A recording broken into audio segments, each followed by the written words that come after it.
Hey everybody, what's up? Welcome to Xbox Ultimate Podcast. This is episode number 31. We are joined this week by another special guest. I will get to introductions in a second.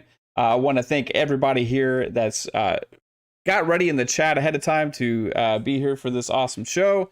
I want to also acknowledge some, hey baby, this is my daughter hanging out here.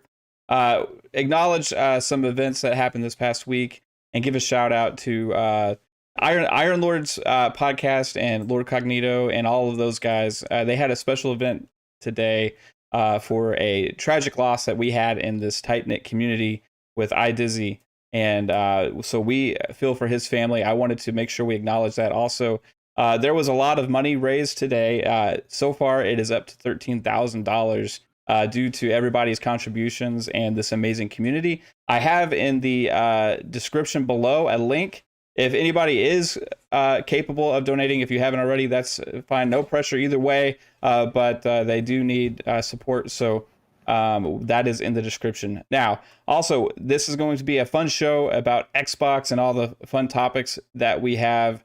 I want to say thank you to everybody who's here. I know Clownz had an emotional day today because he was on that show that we watched earlier. He had me emotional as well. That was an awesome.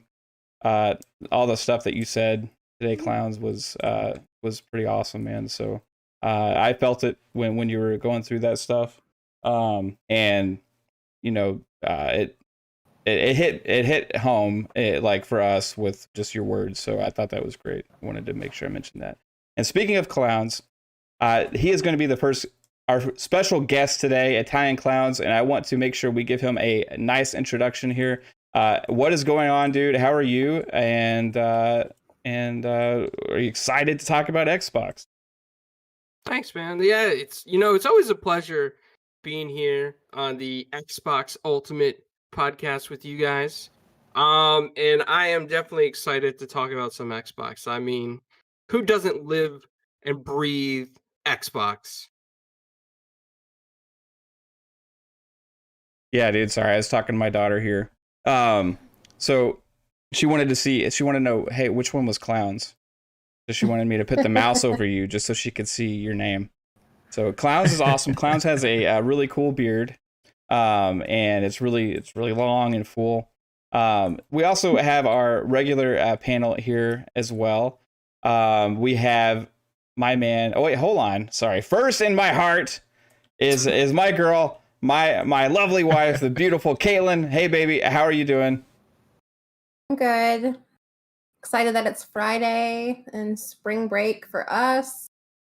Yeah, let's get it going. Heck yeah. And then we got my man 3-Bit. Yeah, we got my man 3-Bit. She knows who you guys are already. My man 3-Bit here. How's it going, dude? What's up? Look at his face, guys. He's shaved, and oh my gosh! I mean, hey, I think we're gonna get some new viewers here today with clean shaven 3-Bit. So what's going on, dude? How's it going? Hey man, I'm doing good. I just taught a class today. Ready to play some Halo tonight. And we're gonna have some fun for tomorrow for our tournament and everything. But yeah, this week has been like I've been able to play a lot this week because of my sickness, and then I called into where I work, and they're like, okay, take a week off. And I'm like, yay! Next week it's all gonna catch up. It's all gonna catch up to me, and gonna be pretty busy next week. But excited to talk about some of these topics with you guys, and get to see everybody in the chat, and it's gonna be a fun episode. Heck yeah, man. Absolutely. And we also got our dude Hong Soul. What's up, man? How are you doing? And what have you been playing? I know you've been busy. You've been busy with work and stuff. So yeah, I've been busy as work. First I'd like to say, Mav, I know you already mentioned it, and we got to get onto the show, but I did want to give a special shout out to everybody that showed up today, and the Iron Lords podcast. And again, just the loss of Nintendo Guru and iDIZZYi has been a blow to many parts of the community, and obviously two great guys that seem to touch a ton of people. I didn't know any of them personally. I spoke to Dizzy a couple times in chat, but other than that, just to hear everybody's stories today on the Iron Lords was incredible. I was misty eyed all day at work, just listening to it and thinking about it and thinking about his family. But again, the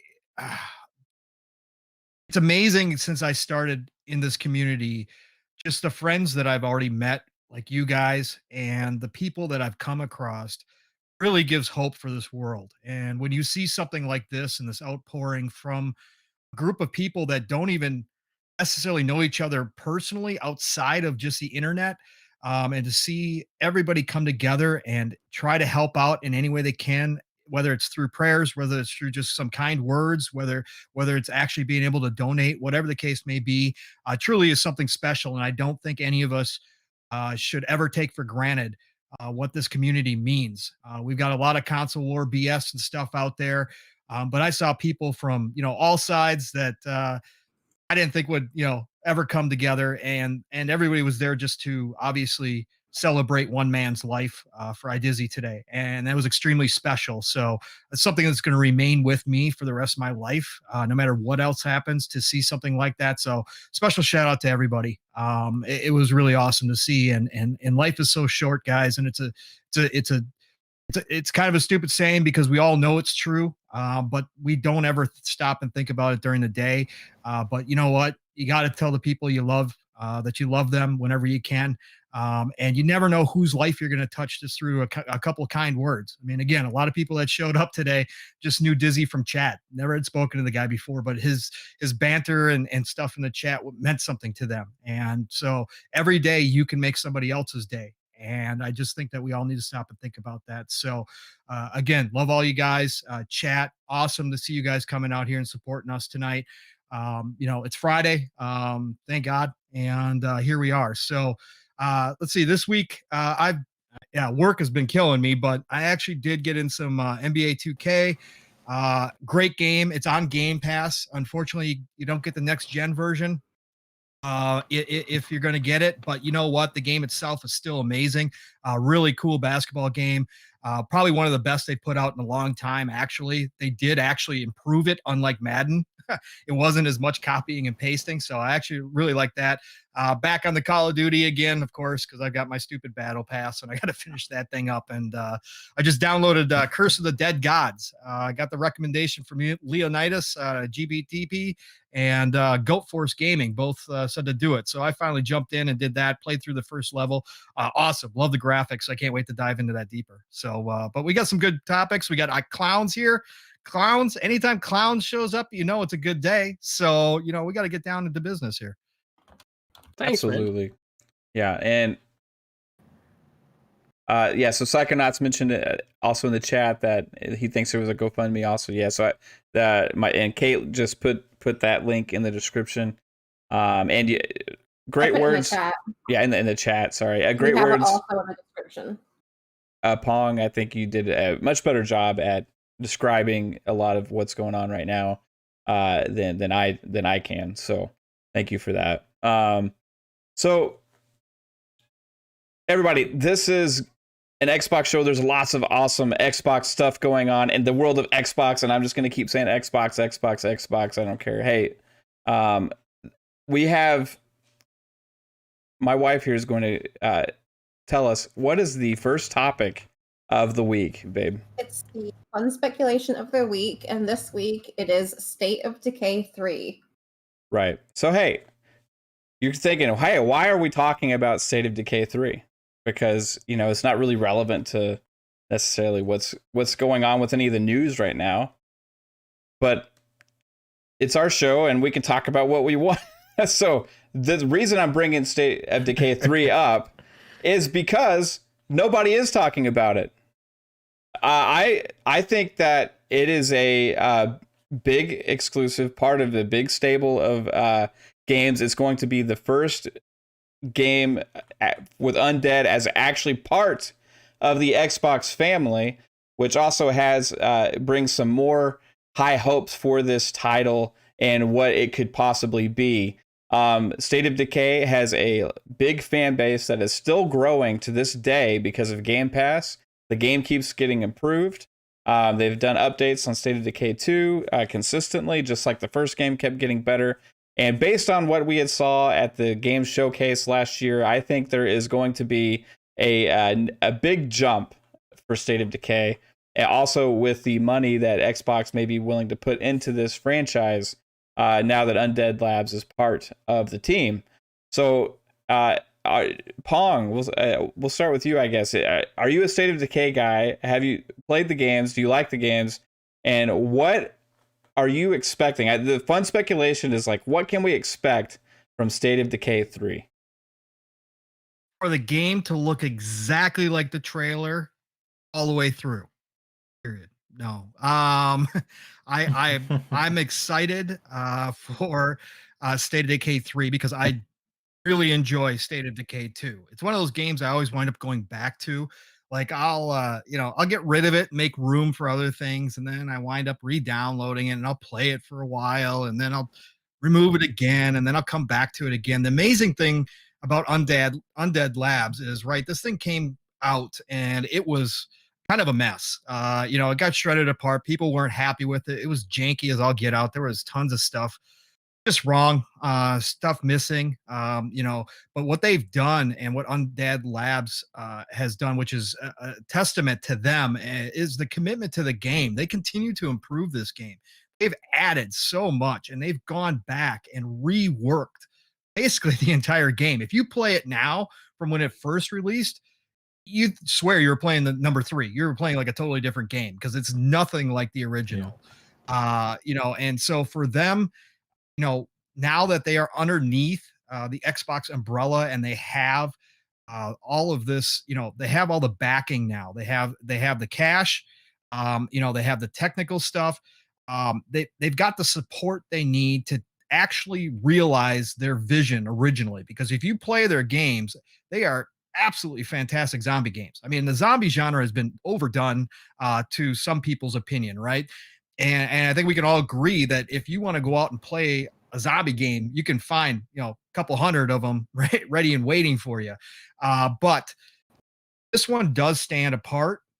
But you could see that their vision just simply was too big, right? Their ambition was just too big. And I applaud them for that. But when you do that, a lot of times you wind up falling short, right? And especially if you don't have all the necessities. So I'm just super hyped to see what they do now, that they have all the stuff that they didn't have before they joined Xbox. And I think that obviously, I joked about the trailer. A lot of people ran kind of with it when the trailer was showing, like, oh, are the graphics going to look like this? I don't think so. I mean, maybe we'll all be shocked. Maybe this will be, some 5-6 year development cycle game and Unreal Engine 5. Who knows, right? But I don't think that's realistic to think that the game's going to look that way. But I think it is an indication of what they're shooting for. And it'll be curious because the trailer was so solo focused. I want to see where they go with this one. If they're going to change, the original mechanic of finding, a lot of people and building kind of a compound and making sure that all your people are happy. I'm kind of curious if they're going to change that formula up, since they seem in the trailer to focus on a single person trying to survive in that girl who was crazy. Obviously, she's just running for her life, but to scream at some wolf. I mean, that was insane.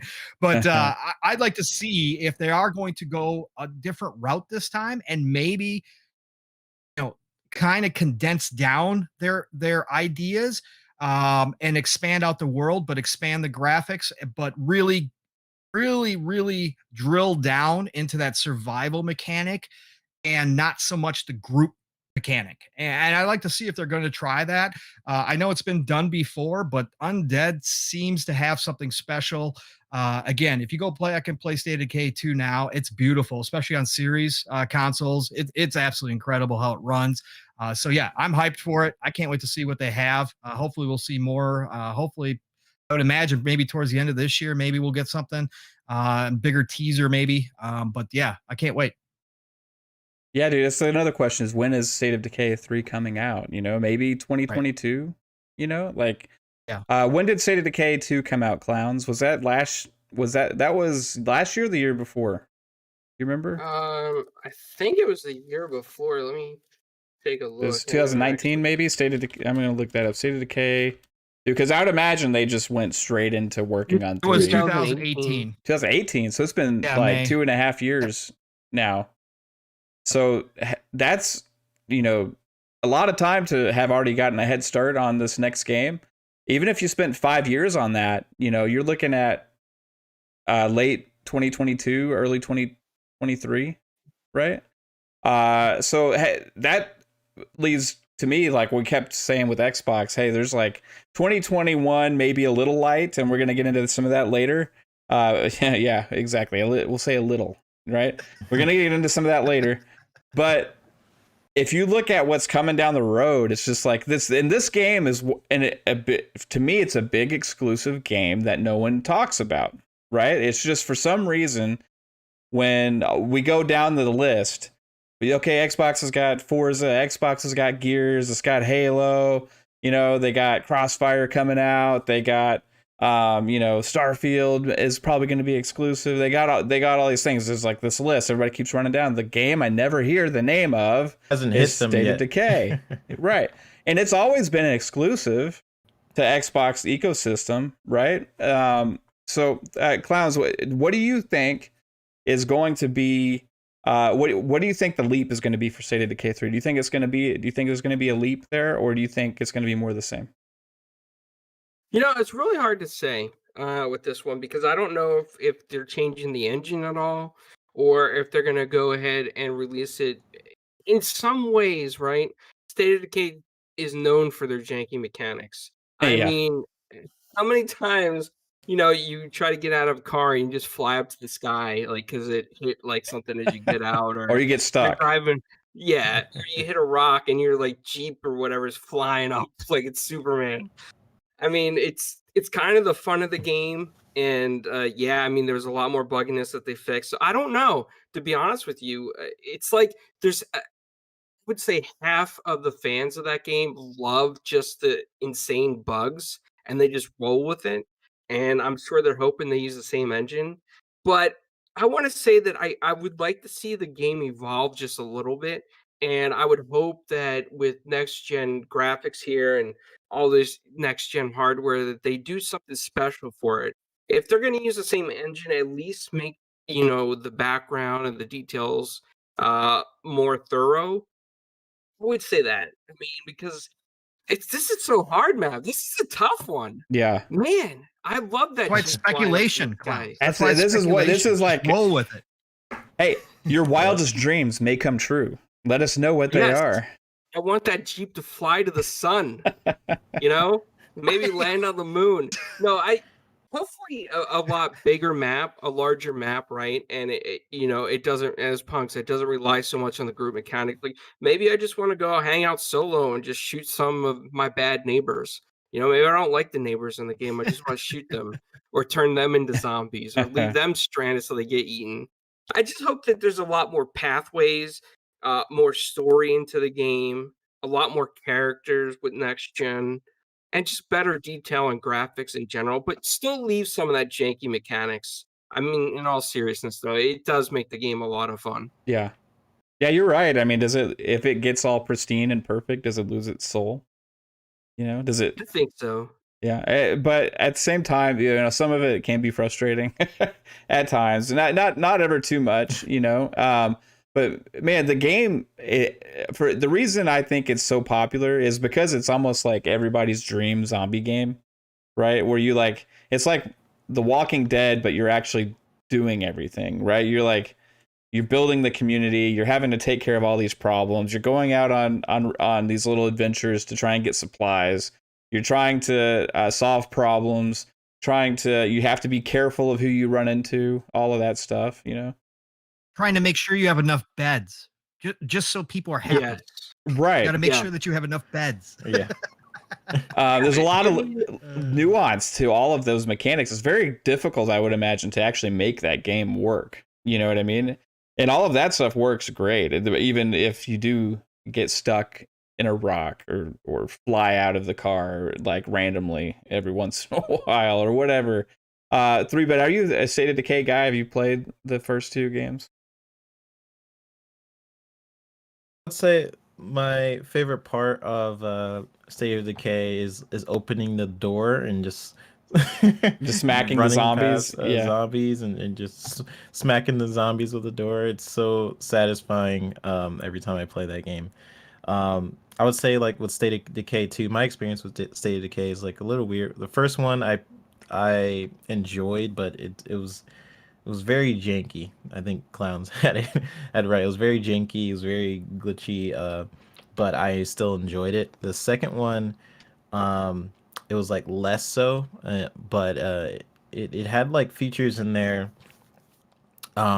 where I felt like it had sort of a learning curve for people who don't really play those type of games. Like it had some RPG elements in there for sure, like making sure your camp is good, making sure like Pong was saying with the beds, making sure everyone your camp is just solid.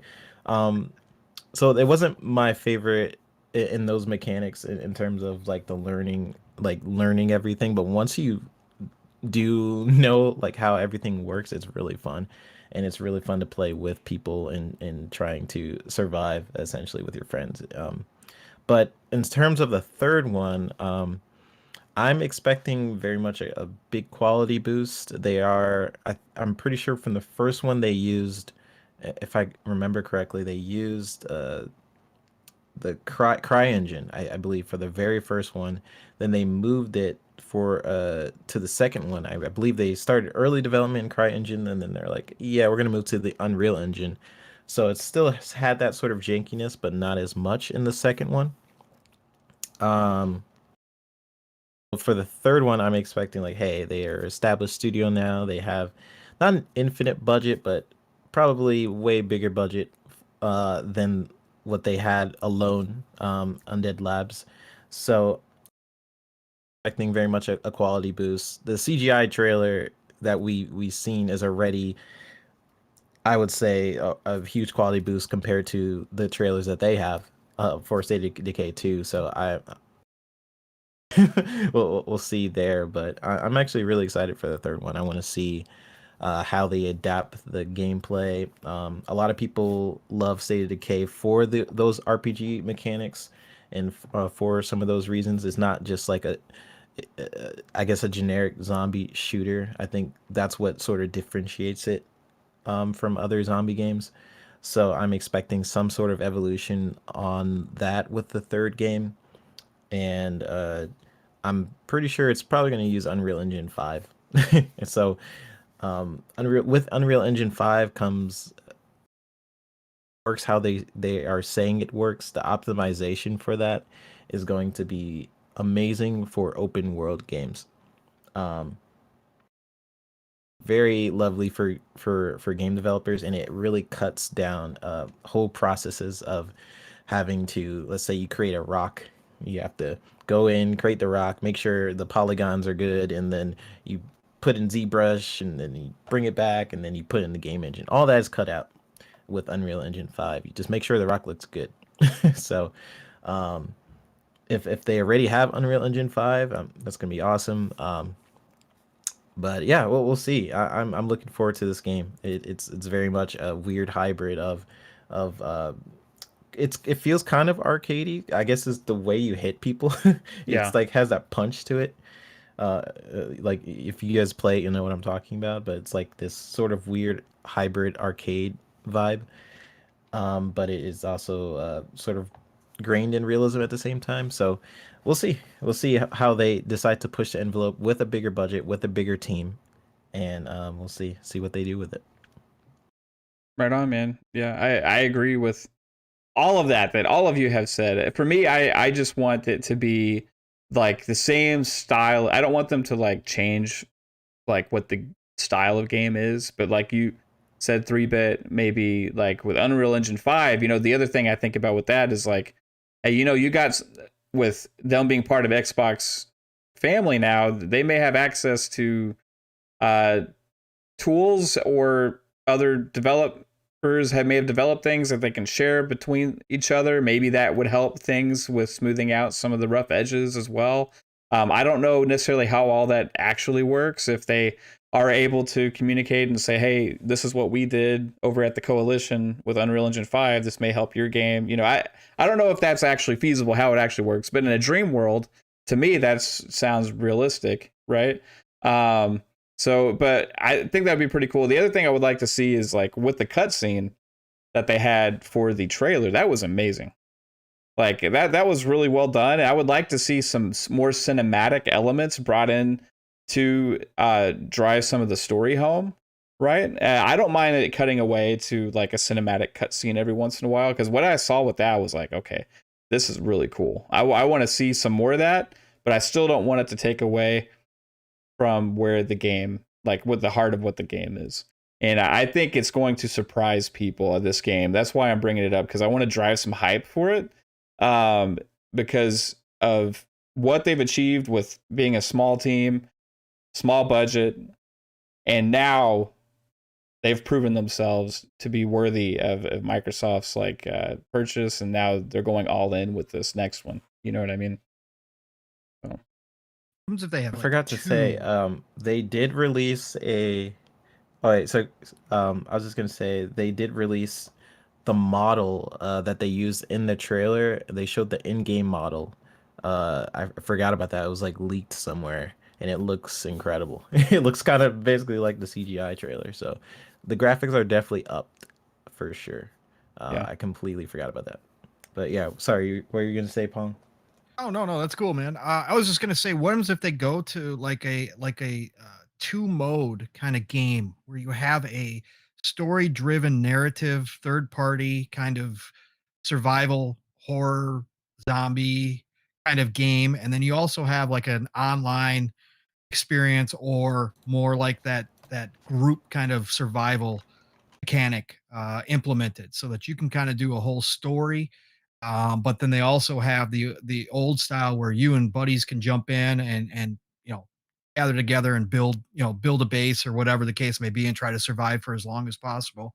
Be interesting to see if maybe they're going down a more of a, like you said, man, a narrative focused kind of game versus what they did the first time, but also have an additional mode where you can play that style. It'd be kind of cool, actually.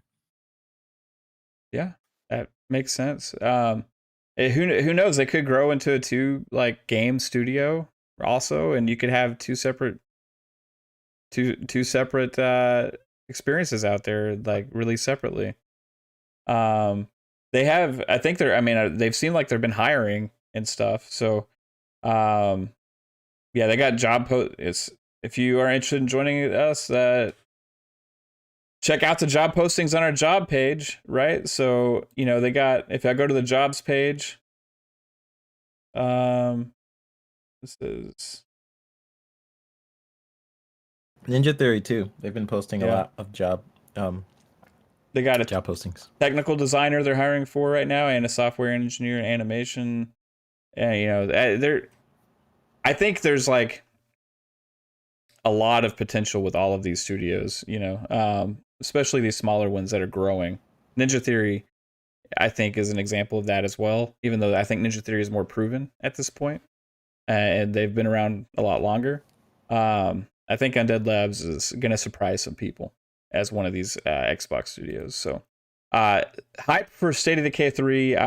Let's get on that train, because it may be one of the bigger exclusives that we're getting sooner, maybe into next year, early 2023, as opposed to some of these other bigger ones, which may be further out. So, all right, babe, what do we got? What do we got next?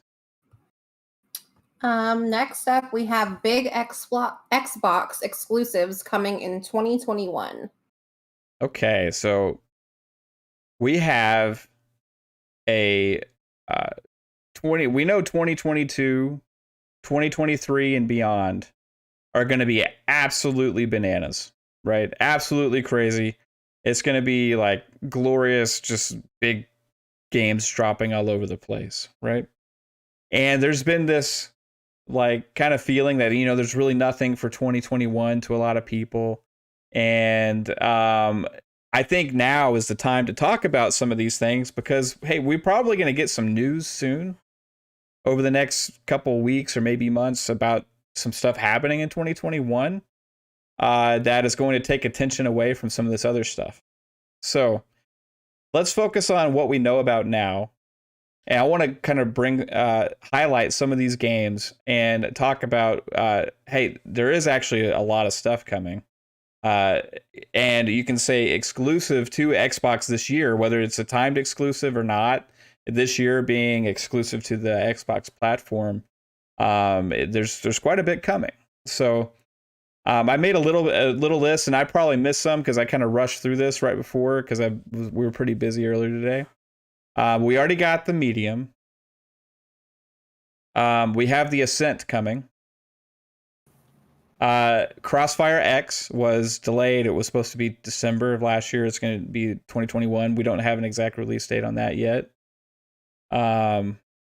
We have Exomecha, the Gunk, Halo Infinite, maybe the biggest game of the year, period. Microsoft Flight Simulator, Scorn. An indie game that is grabbing a lot of people's attention here is Song of Iron. Looks to be pretty freaking amazing. Tunic. Cool guy. Yep. Tunic. 12 Minutes.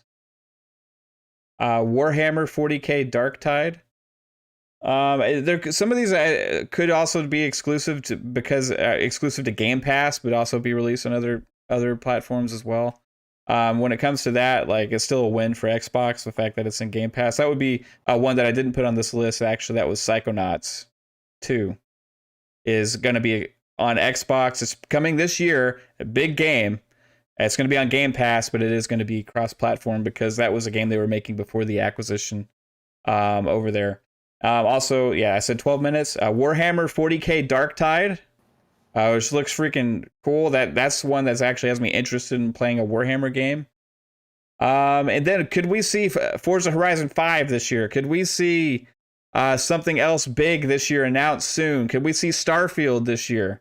I think there's one, maybe two games unannounced, which they've alluded to, that they have things that is coming this year. They've said this, that we don't know about. Right? When that comes straight from Microsoft's mouth during interviews and things like that. So, with what those titles are going to be, are probably going to be bigger, I would imagine. So, we're going to talk about some of these other ones as well.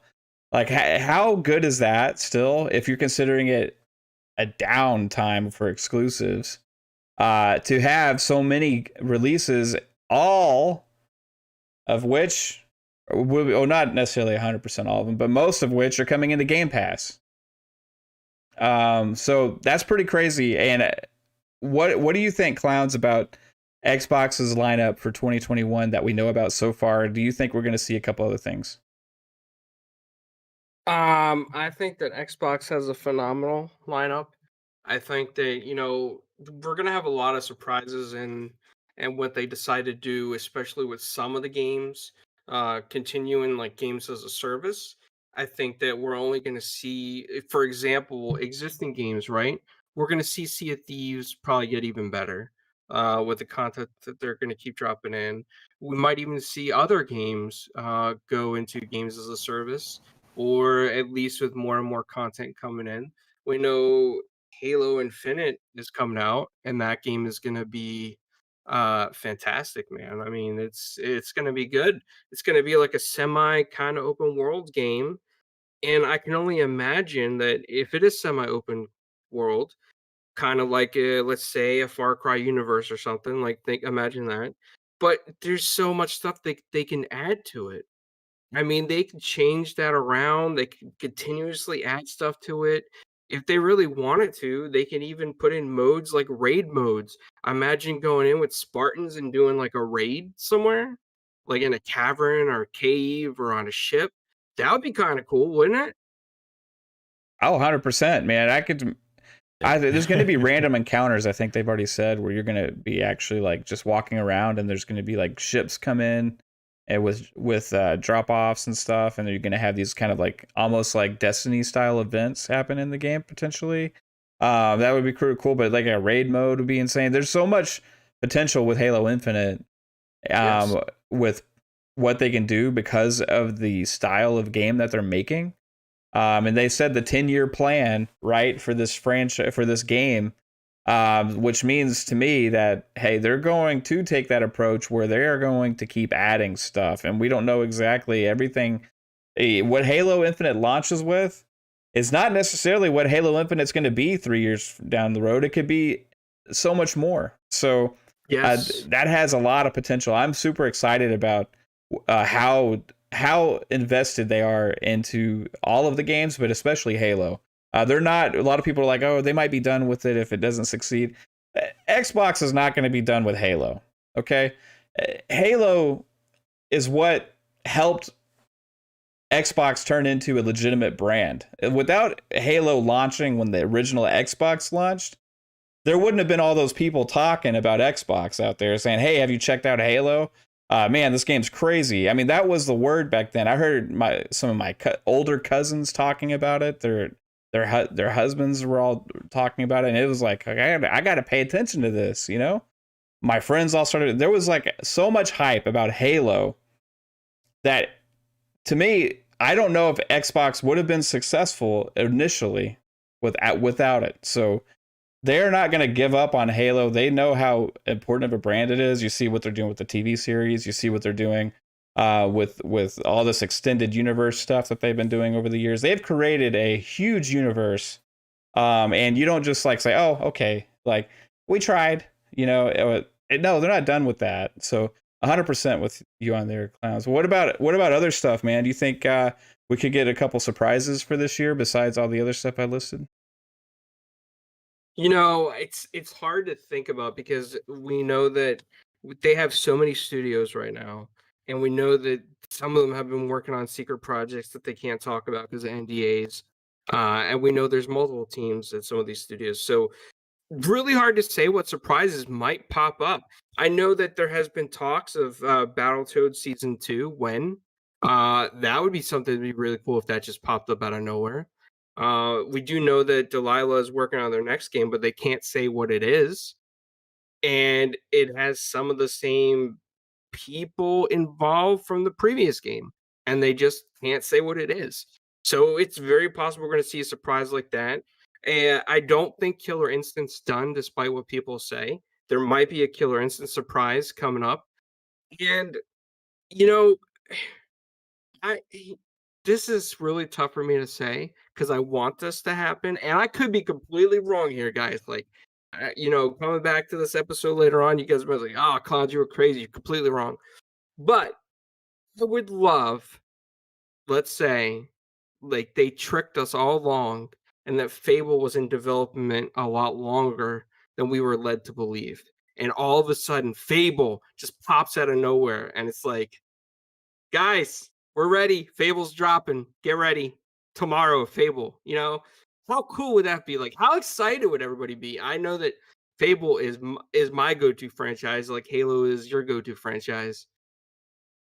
I love Fable too, man. Like when Lionhead shuttered, like that was like a sad day, like it just, that was what in the period that I call the dark times of Xbox, right? It was just like, bad news after bad news. We never got Milo. We never got Milo. Where the heck is Milo, man? Yeah, like that I was expecting to have like a son like on the screen, and be able to interact with this kid and like, hey, no. How you doing, Milo? But it never came to fruition. Peter Molyneux was like, you can say what you want about the guy, but that guy is like a visionary that had inspirations and dreams about creating fun things. He was awesome, and Fable, is just an amazing game because it's so different than everything else with that humor, and it's got that British charm to it and everything. It's so awesome and fun. And I think, Fable, we could see it. I like you said, hey, maybe we'll be surprised and it's coming out this year. There's been rumors of this game being in development for about 2 or 3 years now. So it wouldn't necessarily surprise me, but I would bet, if I was to make a bet today, I would say Fable holiday 2022. That would be where I would put my money on that. Pong, what do you think about this stable of games that we got? What do you do you think we're going to have some surprises? You've heard me, Mav. I am the 2021 Xbox hype guy all the way. You know it. You know what I feel about this year. Look, a lot of questions still. There's a lot that still needs to be kind of fleshed out here, especially since we are still in the pandemic. We don't know where we're going to be at throughout the rest of the year. But, I've said it a million times. I'll continue to say it. I believe in 2021. I think we're going to look back at 2021, and yes, the beginning of 2021, we'll look back and go, ooh, that was rough. But the second half of 2021, late summer coming into fall, buckle up, ladies and gentlemen. That starts everything. And I truly believe this. I can see it as clear as day. If I was sitting in Microsoft's office right now and I knew holiday 2021 was the point when this console, the series consoles, I should say, actually launch to the masses, because they're going to have them everywhere, hopefully, at that point. ZeniMax deal is going to be done, and it's over with. We'll know, at least for the most part, where they're going with ZeniMax. But as far as the games go, you just listed off a ton of great third-party games, Mav, that, we don't even think about, but then the first parties start rolling in. And we don't even know, like you stated already, we don't even know everything that everybody's been working on. There could be unannounced titles from last year that were planning on being announced E3 last year, and then COVID hit, and they just pushed those, and then just never said anything because they weren't ready. And now we've got this extra year, and maybe they have those ready, and all of a sudden those are surprises that come out this year, summertime. But I think after we hit the summer and things start dropping, and all of a sudden you come into fall, right? I truly believe in my heart of hearts that Microsoft lays it out. They've got it laid out before them, as long as everything works out. And again, there's a lot of question marks. So this is just 100% if it works out perfectly. This is, you line up, you come down into fall, you have Wolfenstein 3 ready. Okay. Time frame wise, it works out. They announced Indiana Jones for Machine Games. It all makes sense why they would do that. Yes, I know they have a couple of teams, but Indiana Jones is going to get high priority. They're going to want to make a killer app. They're going to have their big boys on that. It's Todd Howard's pet project. It's going to look beautiful. He's not going to let it go. He's not going to let it go to the wayside. Okay. So they announced that because Wolfenstein 3 is ready. Okay. And I think by the end of this year, we're going to see Wolfenstein 3. We are going to see Starfield. And I'm locked in. I'm at 99.999% sure Starfield's done. They are polishing as we speak. It's going to be ready to go. That's going to be the first big one that pops, where they come out and announce it, and it's a mic drop moment. They show it off like Todd likes to do, and then it says, oh, by the way, holiday 2021, fall 2021, exclusive to Xbox. Here we are. So you got Wolfenstein 3, you've got Starfield, then you hit them with Halo. Okay. Halo's right there during Christmas season. And then you got Forza, and I think it's Horizon 5. And I think you got that lineup of 4 heavy hitters, right? Now, one of those, if you think about it, one of those they could push until spring. Maybe Forza moves to spring. I don't think so. Maybe Wolfenstein moves to spring, just to even, depending on what they've got ready coming down the road, because they're going to want it. This is going to start the trajectory that Microsoft is now on with all these studios. And they are going to start looking for that quarterly release of 1 game per quarter. But they're going to hit them hard this holiday to try to move as many consoles, to get as many people subscribed in the Game Pass as possible, because this is the important one. Phil has said it. Holiday 2021 is important to us. And he knows it, and he wants to grab as many people as he can. So I think he lines up his heavy hitters. I think he goes for home run after home run through the holiday. and then it starts from there, because then all these studios are lined up for 2022, 2023, right? And we already know that. And again, that's not even counting any new third-party exclusives he signs. Doesn't count any new Game Pass deals that he brings into play, which we know he's constantly working on. That whole team is pounding. Obviously, we just saw all these new sports games drop into Game Pass this week. They're constantly working on this stuff. So yeah, I think we're going to look back holiday 2021, or I was going to say early 2021. We're going to be like, ooh, that was rough. It wasn't looking good. But I think by the end of the year, man, Christmas time, we're all going to have so many games to play. We're not going to know what to do, right? It happened last Christmas time without even all of this stuff, right? Without any heavy hitters. Right, without anything. And Game Pass keeps growing without any major releases in it. And like you said, when this stuff keeps dropping, it's going to be insane. So, 3-bit, like what Pong was saying is like basically there's so much stuff coming around that I think he's saying we're gonna have some surprises at the end of 2021. I think personally, Bill Spencer has a whammy in his pocket. He's got something he's holding there that he's just like, I haven't even had to deal this card yet. I haven't had to say anything. I think he's gonna pull that ace out of his sleeve sometime this summer, and then just show the world, and we're going to be like, oh my God, it's crazy. And it's just going to keep getting better. And I think it's going to happen. I don't know. But to mention this too, guys, also, any new acquisitions they make, those companies would potentially have releases on the docket ready to be coming out. And guess what? If that happens, those games will probably also on Game Pass. Even if they're not exclusive because of already contracted deals like Deathloop or Ghostwire Tokyo, when those hit Xbox, they're coming to Game Pass, right?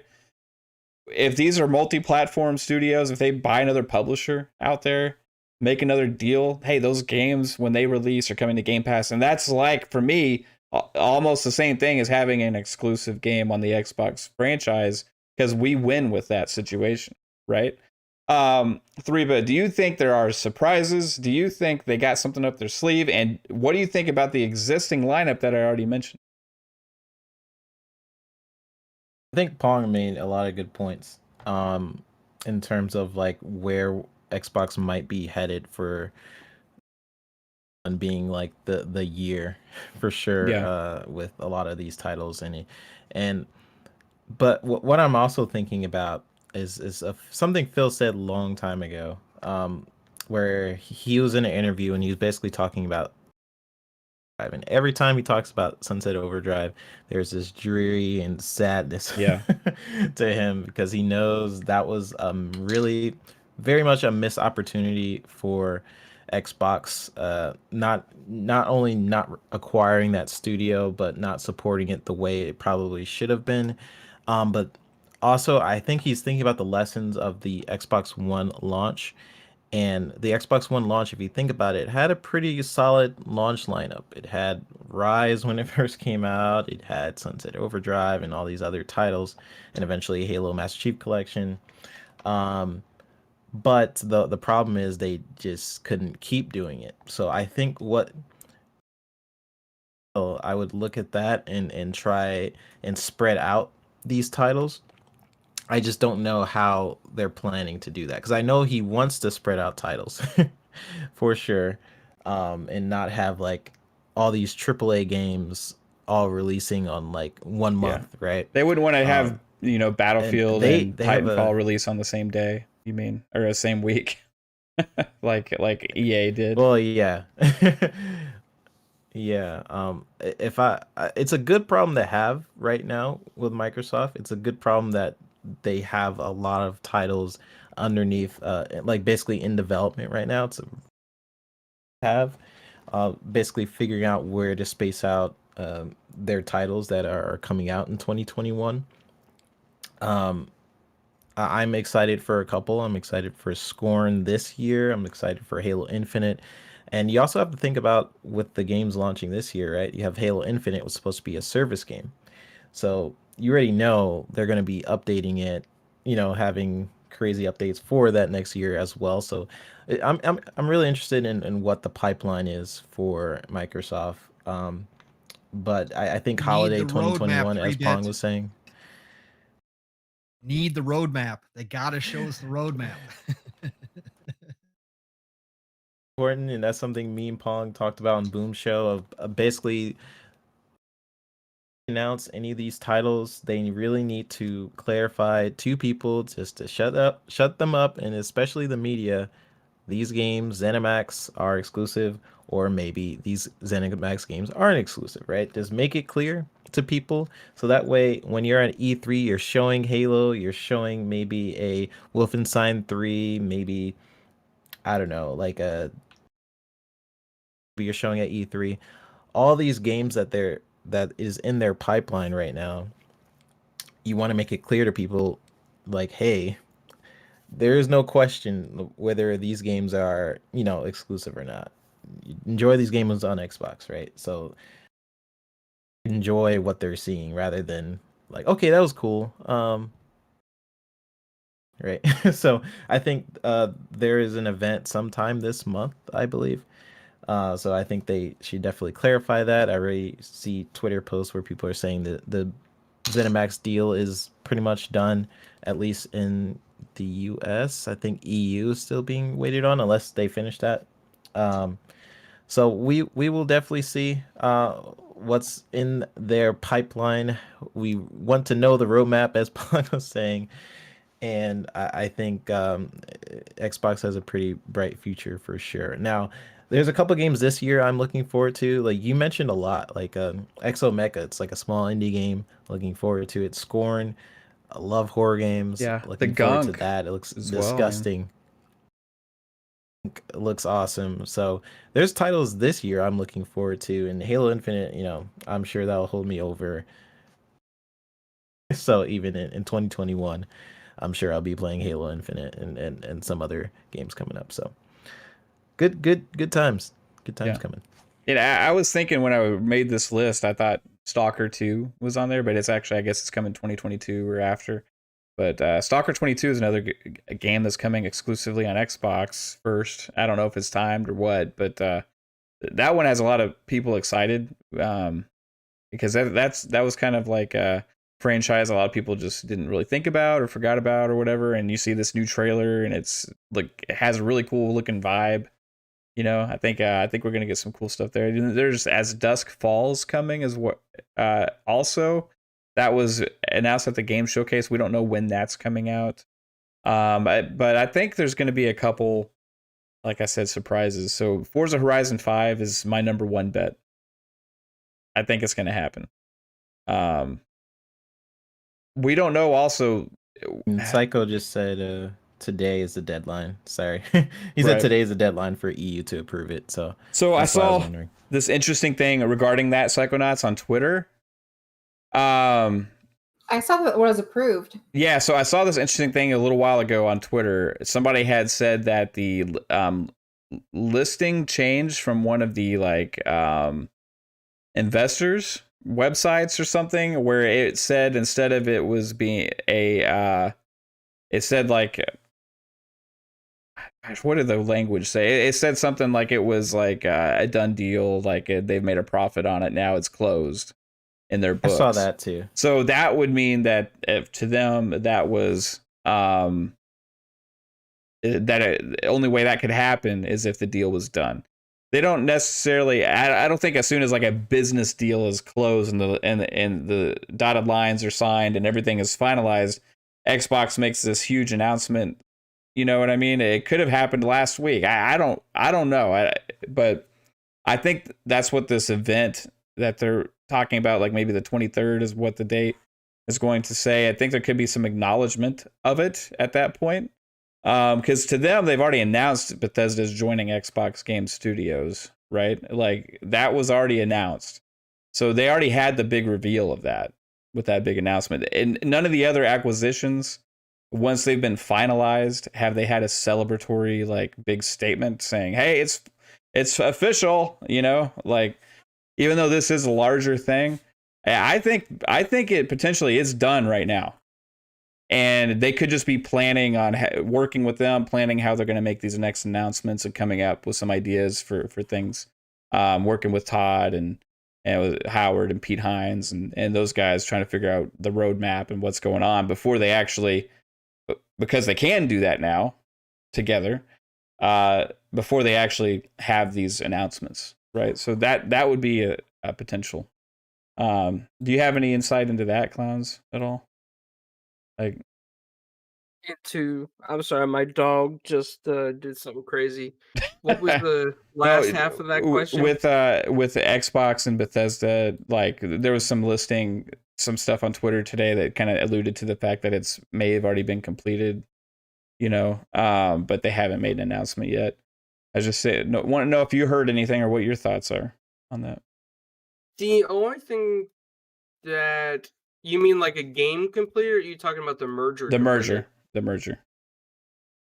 I did hear that was completed as well, and allegedly they're supposed to release some type of announcement on what Bethesda IPs could possibly be exclusive, and that's something I'm kind of waiting for anxiously, because he made a poor bet with Kid Smooth and Rand out Thor about Starfield being exclusive. They say it's going to be exclusive. I said it's not going to be exclusive, and Jez and like Paris, Lily, and everybody else jumped in, wanted to take this bet. So I think I might be wrong, and I'm kind of worried. So hopefully soon we'll find out what is exclusive. Yeah, I saw that. So I alluded to that. I made a little bit of commentary video. I mentioned that as well. And that I think it got a lot. That tweet got a lot of attention. But it was a nice debate in that tweet. It wasn't like there was no toxic stuff going on there. Clownz bet $20 to people that Starfield was going to be exclusive, not be exclusive to Xbox. And I think a lot of people got the better end of that deal. Yeah. So yeah. All right. So luckily only Rand accepted and Smooth, because those were the first two people. The other people I don't have to honor because I didn't say I didn't agree to their terms. So right. Rand and Kid Smooth, Hey, and anybody that's out there, Clownz is willing to also match that bet, for anybody that's willing to take it. I'm just I putting was it just gonna live. say, Clownz, if you want to throw away money, you can throw it away towards me, man. Yeah. That's totally cool. I mean, you don't even have to go what? through it on Twitter. You can just throw it to me. It's fine. You know what bets we should be taking is how you guys are going to win that Halo tournament. Oh, geez. We got to get past round one, man. I don't know. Tomorrow. I'm nervous, honestly. Yeah. So just so everybody tomorrow, knows, I don't think I can make it. Oh no, 3-bit. Come on, man. No. 3-bit, you're the ringer. You and Matt were the ringers. Come on. Yeah. I thought about it, and I don't feel like making You're gonna it go tomorrow. join Boom's team. I'm just kidding. Thank God this is all for good cause. Yeah. Pressure's kind of off. Yeah, the pressure is off for sure. Yeah, because it's just for fun, like completely, and it's for a Yeah. good cause, and no matter what. Yeah. So everybody that doesn't know, there's a Halo tournament tomorrow, Saturday, the 6th of March. We are going to be going against other podcasts in the community. There's a 16 team tournament. It's going to be over multiple weeks, I believe. And the thing is, everybody is saying that we're supposed to win this thing. There's so much, there's a mountain of pressure on us, and I bet especially on 3-bit. We're gonna see how he cracks under pressure, because he is the guy in the community, I think. But there's a lot of other good Halo players out there. Shout out to Steel Rain, who we love playing with. He's gonna be playing with Nuke Nukem, who's also good. And he's got I saw Mag. He's been practicing. Mag is on there. I've seen him on Xbox Live. He's been on MCC practicing. Yeah, I think was it Titan Drago's on his team as well. I'm not sure. Yeah. So yeah, they got. I mean, there's other good teams out there. So I think because people see us play Halo a lot, they just assume the pressure. We feel it, guys. We feel the pressure. Now for us, we got to get past that first round, because I do not know anything about our opponent except they're an esports team. So, hey, we're going to see how that goes, right? We're just podcasters. These guys are esports. The only one of us that has any professional gaming experience, I believe, is 3-bit here. So, you know, he's gonna have to carry us, and we'll see what I mean, happens. Crazy Greek is totally right. Those are the people I'm looking out for. He said, "Watch out for Zemi and Steel Rain." Yeah, Zemi's really Those are good the too. people. Yeah, Yeah, Steel. those people are really good. Steel gets I me don't every know. time, man. You know, so I think he's like, you know, that one person you play against. Like I actually fare better against you 3-bit than I do Steel Rain. It seems like when I'm playing against where I'm playing like free for all or whatever. When it comes to Steel Rain, I run into him and he always gets me like every single time. So don't know exactly how. It's just that person. You know, everybody has that one person they run into that gets them. 3-bit's my person. He always gets me. So I think they're in the other bracket though, so we don't have to meet them until the championship, right? Yeah. Oh, nice. In the bracket each time. Yeah, I think they're on the opposite side. So assuming we get there, we're gonna try. And Mav, I taught you my secret skill. We'll try. The Clownz hide-in maneuver. You gotta hide behind trees and mountains, and you'll live longer if you get worried about. We call that the Avish. We call it the Avish. Yeah. Shout out to awesome guy in the community that plays with us on Friday nights. On Speaking of Friday night, Ultimate After Hours coming up after the podcast tonight, Friday night on Ultimate After Hours. We're going to be playing some Halo Master Chief Collection. If you want to join in the fun, join in. We're going to be playing with 3-bit. Maybe, I don't know. I'm just assuming that. We're playing with a lot of fun people. We're going to be practicing our Halo. Come and hang out. It's a fun time. We don't take it seriously. It's all for the banter, for the fun. And if you can make it, that's great. If you can't, hey, that's great too. I'll be streaming it, and maybe 3-bit will stream too. Maybe a little bit of his gameplay tonight. We'll see. But yeah, Friday nights and I'm waiting. Okay, I'm waiting on my HDMI. Oh, you still don't have your HDMI? Yeah. No, he got leggings instead. Yeah, that's right. So 3-bit, the little story. 3-bit ordered a new HDMI cable because he tried to hook up a 50-foot HDMI cable, and it wasn't doing the best at processing the signal. So he ordered a new one, and guess what he saw when he opened the package? Some leopard leggings. They sent him some leggings instead of a HDMI cable, and he tried to take one leg and plug it into the TV, and he tried to take the other leg and plug it into the Xbox, and nothing was happening. Didn't work. Yeah, he was confused. But you know what? This guy is a dev, by the way, guys. So yeah. Just so you know. He's like, this is a new HDMI. I've never seen this before. How do I put it on? So anyway, You'd be surprised how many devs there would be, like engineers I work with, and you ask them like a simple question, like how do you open like a file, or how do you like save, and they'd be like,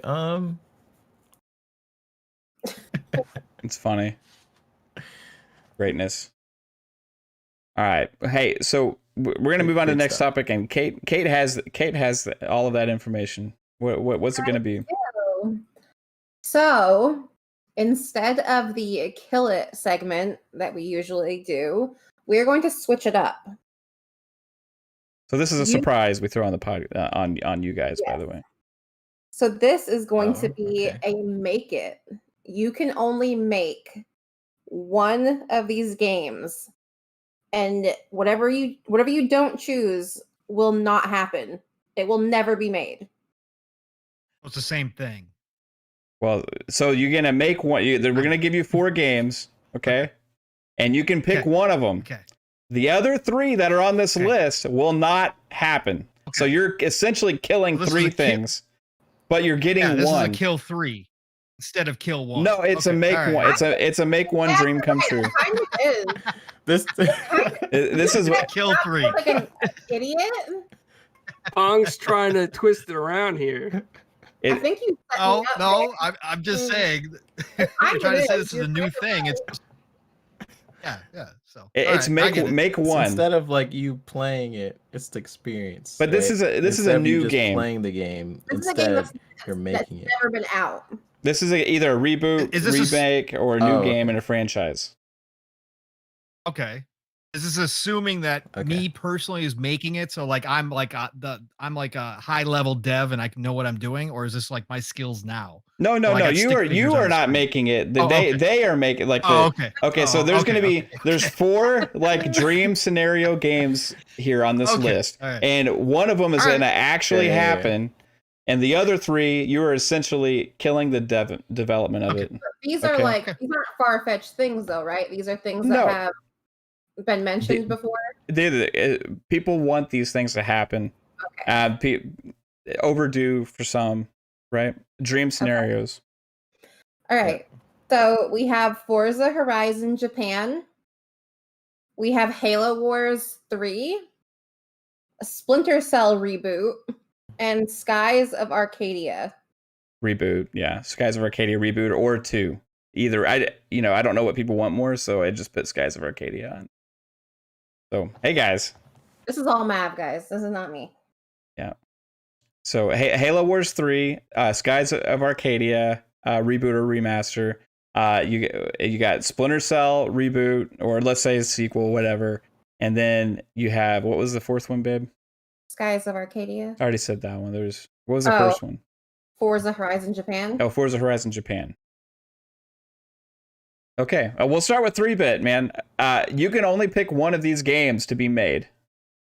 What is it going to be? Remember, your decision has consequences. I love putting you guys on the spot. Oh man. Okay, just Halo fan. Okay, I think everybody knows this, right? That you're a Halo fan? Yeah, I think so. Want to see Splinter Cell. Okay, it's been way too long. I think like at least with Halo Wars, right? Let me just explain my decision for a sec. Okay. With Halo Wars, you can, it was made sort of recently. We have Halo Wars 1 and 2, it's of Halo Wars and great graphics, play on PC, whatever. Splinter Cell's been a long time. And I feel like with a reboot of all these different Ubisoft titles, they're like afraid of the stealth genre for whatever reason. I feel like as the creator of, or the new reboot director, I would do a pretty good job with the Splinter Cell IP. Now I was thinking about Forza second, and I would love to see Forza in Japan. However, what they should do is not make a whole game dedicated to that Japan, but make a DLC. The new Forza. Oh, you can't. Okay? You can't get around. You can't get around. There won't be if you decide not to do Forza Japan. That's why I said Forza Horizon Japan. That's why I didn't say Forza Horizon 5. Because I knew that somebody was going to try and get around this and say that they'll have Japan DLC. You can't get around it. If you don't make that game, it's not, Forza will never be in Japan. So it's never, none of these games that I say exist. They just poof, they're gone. Yeah, except for the one you pick. The one you pick will happen. It's a dream scenario, All right, well, I do pick Splinter Cell. I missed that game. I feel like I would do a good job as the director, and that is my decision. Okay. So 3-bit picks Splinter Cell, and that I'm happy with that. It means we're getting a new Splinter Cell game. Sorry, Halo Wars. Sorry, Skies of Arcadia fans. And whatever the other one was, I can't remember right off the top of my head. All right, Pong. Man, okay. What is it? What is it going to be? Which one do you pick, dude? I know that you have Hertog Vin out there is about to get his heart broken. I'm going to crush some people out here. I don't do this with any. This isn't an easy choice. Let's put it that way. This is not an easy choice because I love Halo Wars. Okay, Forza I love. Okay, I love Skies of Arcadia. I love Splinter Cell. I love all 4 of these. So this is very tough. Really, So let me run down like 3-bit just did. Okay, so Forza. If they didn't make a Forza Japan, okay, no big deal. Oh wait, did we say that they're just gone? All the rest of them are gone too, or just that one will never be made? No, the one you're picking will be made. I know, but I'm just saying the entire series is wiped clean. No. This is not kill it. Okay, all right. Okay. So we still have all of our memories. We still get to have it. Still, those games still exist. It just won't be this specific creation. All right. So I can live with playing Forza 4, Forza 3 without having a Forza Horizon Japan. Okay. Period. I could do it. I could live without it. It'd be fantastic. I would love to see it, but at the end of the day, I could live without it and I can continue on. Skies of Arcadia, classic JRPG, one of my favorites. Okay, but there's a lot of JRPG selection out there, especially these days, and there's a lot of other ones I can go back to then. So wasting this wish on Skies of Arcadia, I don't think I could do it in good conscience. Okay, it leaves me with Halo Wars, and it leaves me with Splinter Cell. This is where it gets ugly.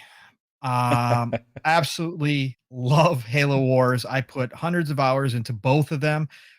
Probably simply the best RTS ever made for a console. They nailed the controls completely.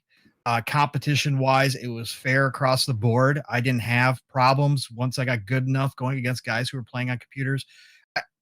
It was an amazing job. And I'm not even the biggest Halo fan, but Halo Wars was absolutely incredible. And so it's, and then there's only one Sam Fisher. And that genre is severely lacking without him. And I miss Sam Fisher. But I would make Splinter Cell as well. Splinter Cell would be my choice to make. And I would let the other 3 go. So, Hertog, I know I crushed you, bud. Again, I'm just a man. I know I'm your hero, but I'm just a man, and I put my pants on the same way every day.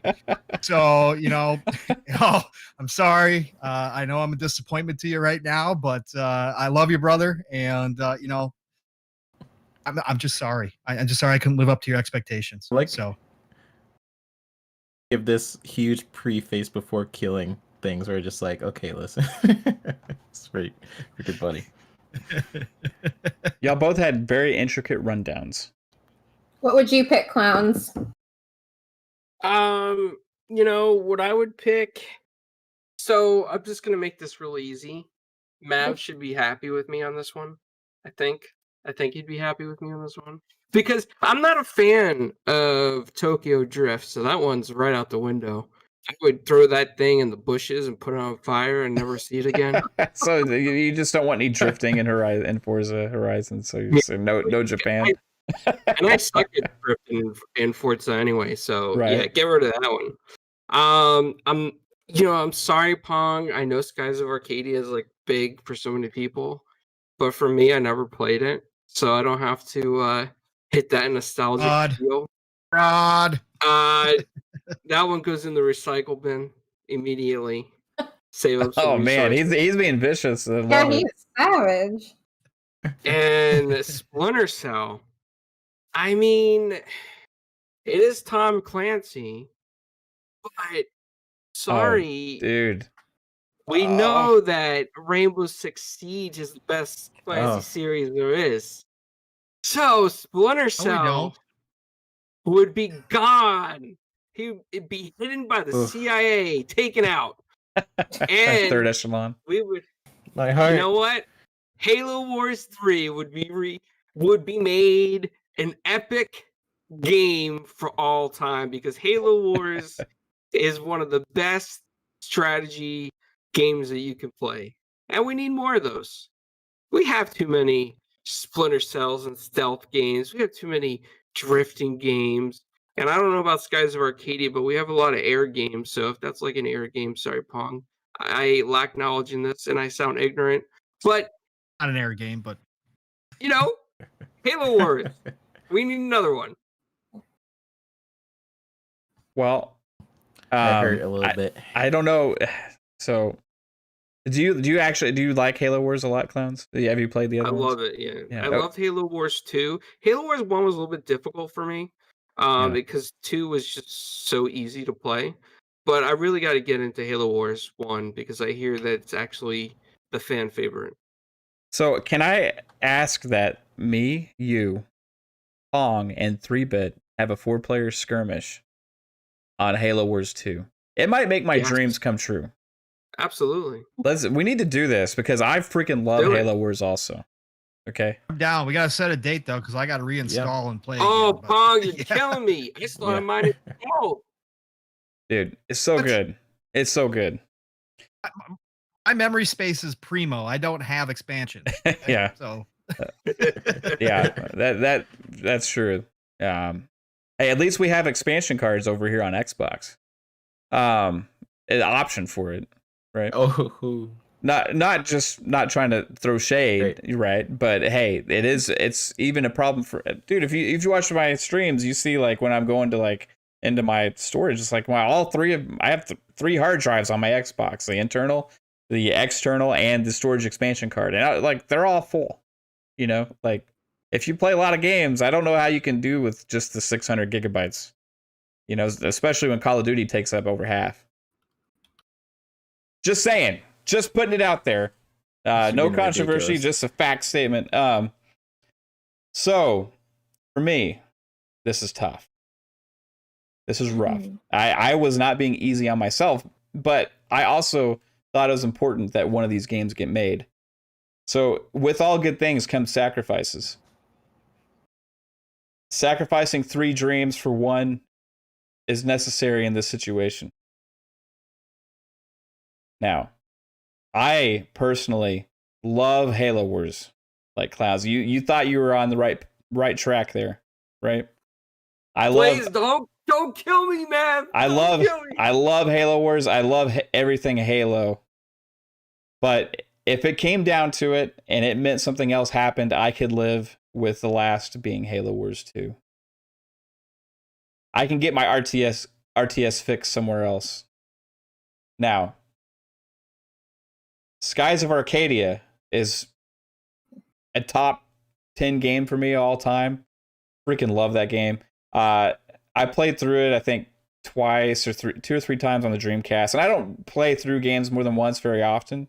You know, just that game was special. A special game that to this day still, you know, you think about occasionally, just like, man, I would love another Skies of Arcadia game. I can't believe that's all we got, you know, like, because it was so freaking good, you know. But I think that potentially you could have a new game that captures the same feelings and heart that Skies of Arcadia has, right? Doesn't necessarily have to be Skies of Arcadia. I just want a spiritual Skies of Arcadia come out. So I can live without that, I think. Okay, so Forza Horizon Japan. Dude, Forza Horizon is going to be incredible no matter where it's at. Just to be honest. So I really want Japan to happen.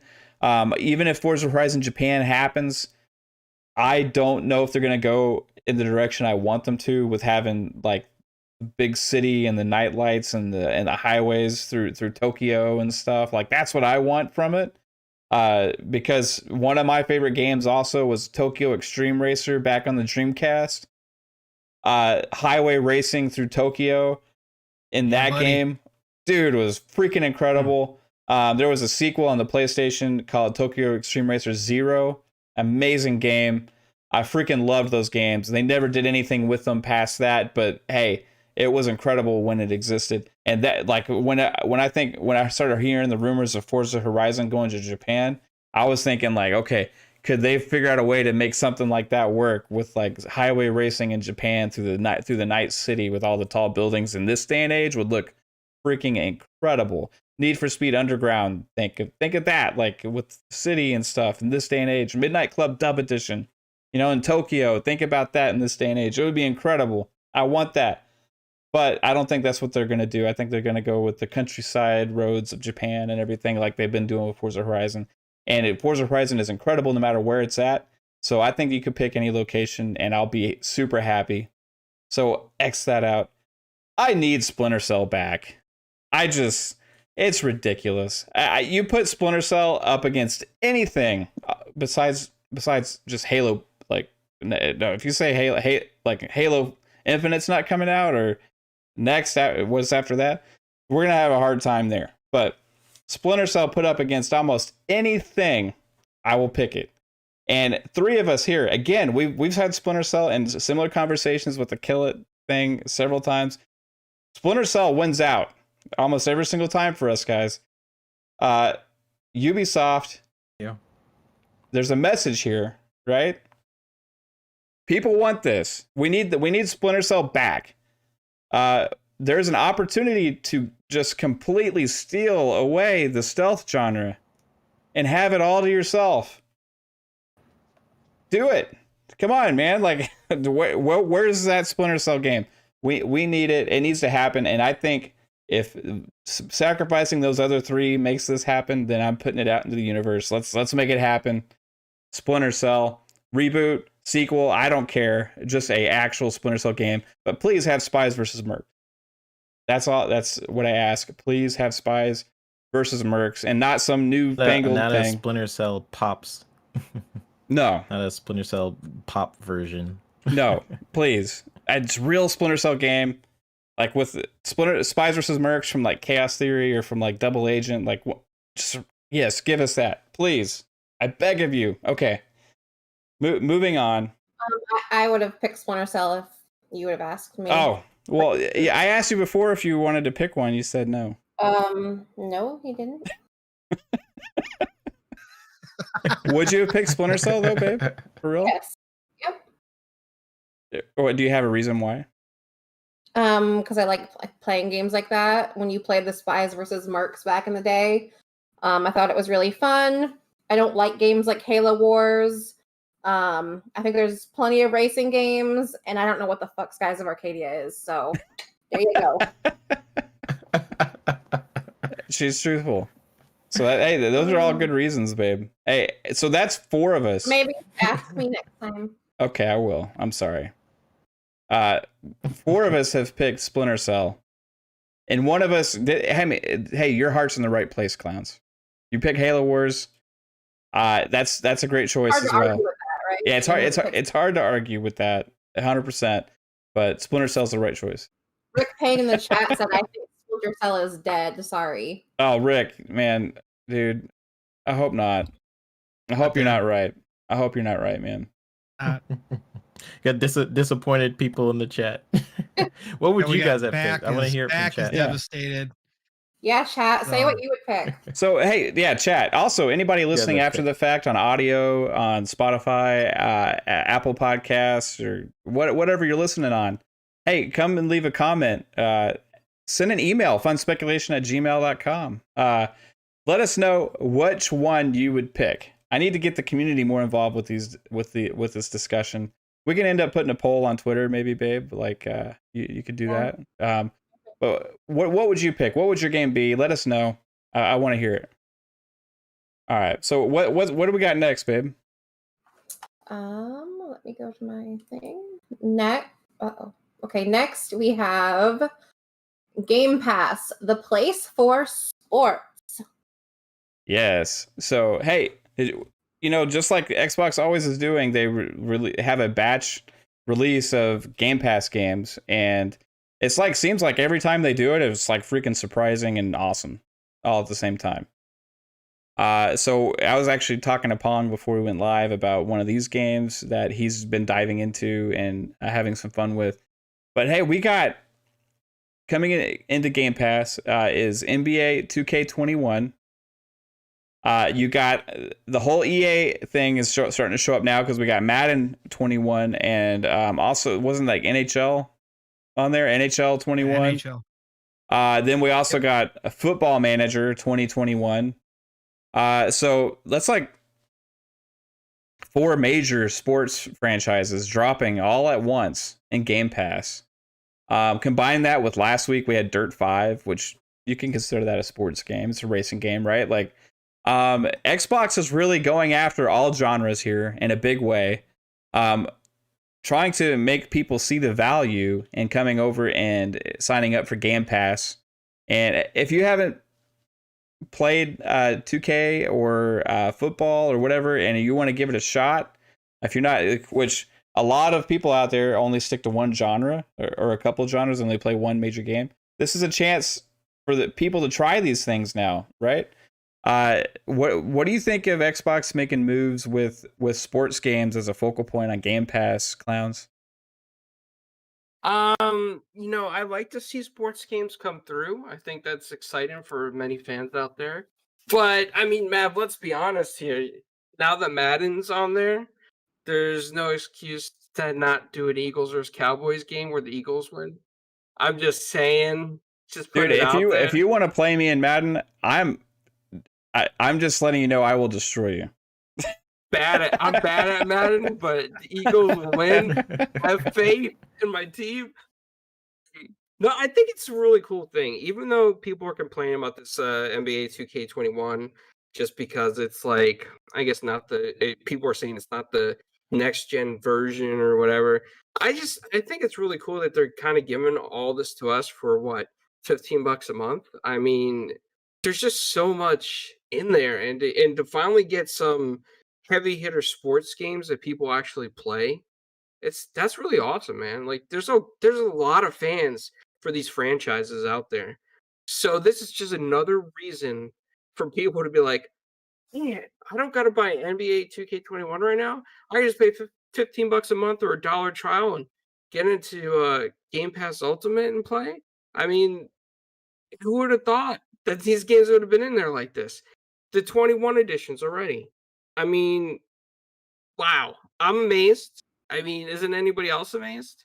I'm excited for this. I think it's like the best thing that Xbox has done lately for Game Pass. It's really a game changer to show that they're going out and still trying to get a lot of heavy titles in there, a lot of big titles. These aren't like little indie sports games like that RBI baseball that nobody likes. This is some pretty heavy stuff. So yeah, it's a great move, man. It's exciting. Yeah.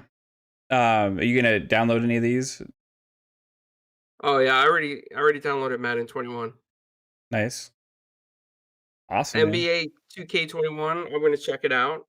I'm kind of terrible at basketball games, but Crypto plays that, so maybe I finally have a chance to play him in basketball, even though I'll lose terribly. The only thing I know how to do is create fouls. If that makes sense. So you just go in there and hack people. Yeah, I just push people. Like, I just constantly push. Like, give me the ball. Push. Yeah. That's one way of playing. So you need to make a defensive character when you do your creative character, because that way you'll get more steals. Hey, so 3-bit, are you a sports game guy? Do you play any sports games? Do you think this will drive like more people to Game Pass?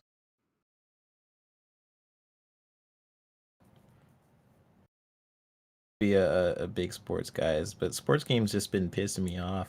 I hear you. Yeah. Like in terms of like how they've been handling like the I guess the Ultimate Team and the My Team features in one modes and version stuff. of Yeah. like a Madden. Yeah, well, yeah, just like in general, they'll take out something like a really important feature, and then they'll sell it to you later. Like, look, it's new, it's brand new. They've been doing that for so long. Mhm. I'm just waiting for another, I guess, competitor where they can innovate and really. I'm speaking more towards Madden. Now with NBA 2K, it's a little bit different. Yes, they kind of get you with the microtransactions, but I think it's a very good game. In terms of it being on Game Pass, that's pretty great. Even though it's not the next gen version, it's pretty cool. It's a pretty new game. Like in Game Pass, if they keep doing this, I think it's just going to add to the overall value of the service for sure.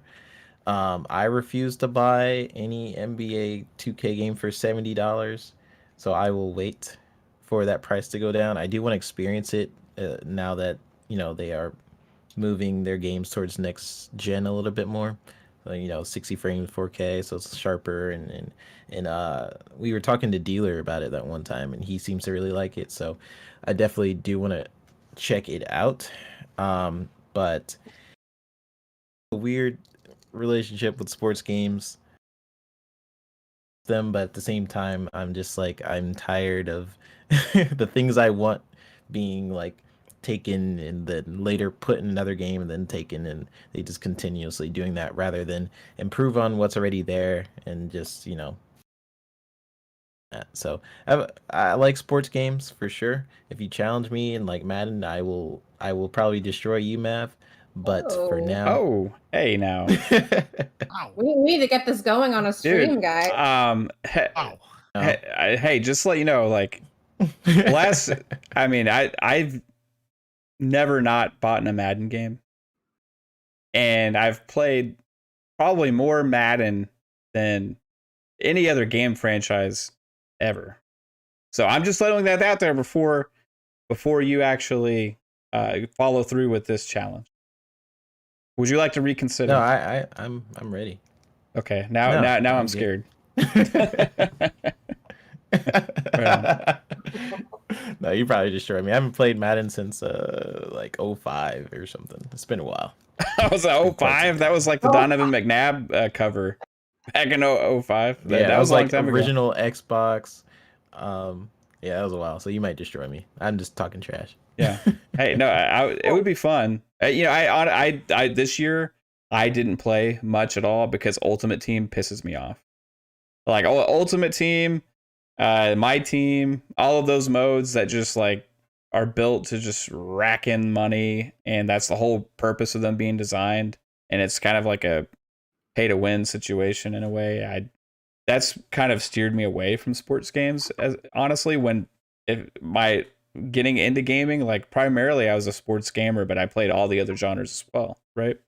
I've never not bought an NBA game except for this year. This was the first year ever I didn't, and that was because 2K was $70 on next gen. I just think it's ridiculous when the game is built around now with the My Team modes of having $100 bundle packs and stuff like that for, it's just crazy. But besides that, like having those games enter Game Pass is kind of them being free to play in a way, which if you're having a model like Ultimate Team where it's so expensive, if you actually want to buy the packs and stuff and invest in that, being free is the way to do that, right? To begin with, not $70. Although we're not getting the next gen version, we're getting the Xbox One version. So, hey Pong, what do you think about sports games and Game Pass and driving an audience over? And are you excited to see this? Of course, another fantastic addition to Game Pass. You got to have them, no matter what we think about it. I think as of March 3rd, Madden was still the 5th best-selling title in all of video gaming in 2021. Yeah. So season's already over with. Hey, Super Bowl's done now. It still is the fifth best-selling title. Okay, it doesn't matter what we think. It matters that there's a ton of casuals, a ton of regular average people that religiously buy that every single year, just like they buy the NFL package every single year, just like everything else. Same with NBA. I think NBA was number 10 overall. So you're talking about 2 of the top 10 selling video games in 2021. So we're not even talking about when they released. We're talking about just since the new year. They're still going strong, right? And I think it's important. You got to have that diversity in Game Pass. Phil has talked about this many times. You got to have a little bit of everything for everybody. And sports games are huge, no matter what. There are people that literally only buy Call of Duty and Madden, or Call of Duty, Madden, and NBA every year, and that's all they play. That's all they want. That's a lot of people that only do that. Yes, a lot of people. Right. Exactly. So, I mean, anytime you can bring this, it adds, again, is it the most exciting Game Pass, like launch, advertisement ever for a lot of us. No, it's not the most, but it's cool for me. Again, I already own NBA 2K1. I was lucky enough to actually win it. I haven't bought a basketball game. I haven't bought any of the 2Ks, and I think it's been 5 years now, something like that, 6 years. And Madden, I've been completely done with. But now that I had EA Play, I've gone back and I've been playing the older editions. Have them bring this out only 6 months after launch is pretty big deal, right? For Madden. That means that EA has seen people spending money on this game, on their other games when they put them in the Game Pass. This means that they have reeled in more fish by having their games on Game Pass to go ahead and buy all the mutt and all that kind of stuff. That, we say is ridiculous. They should not charge full price for a game where they've got millions of people spending money in the game. But at the same time, I can guarantee you they saw results from the moment that they put EA Play into Game Pass Ultimate. They saw those. And now all of a sudden we see Madden 2021 come early, right? Because they normally don't do this. It's normally, it goes into EA Play, I think, normally around April, May during the draft time. So for it to come this early is a huge deal. And I'm excited. Again, more players, better opportunity. These companies are seeing money making hand over fist by doing this. I think 2K does need to fix it, and they need to put the next gen version of 2K21 in there. I think that was an oversight, and I'm sure it's not an oversight. They just want to they want to entice people by playing the older version, and why not just buy the new version because they want the next gen graphics. Let me tell you something. 2K21 next gen version, it is worth it if you are any type of fan. The graphics in that are absolutely incredible.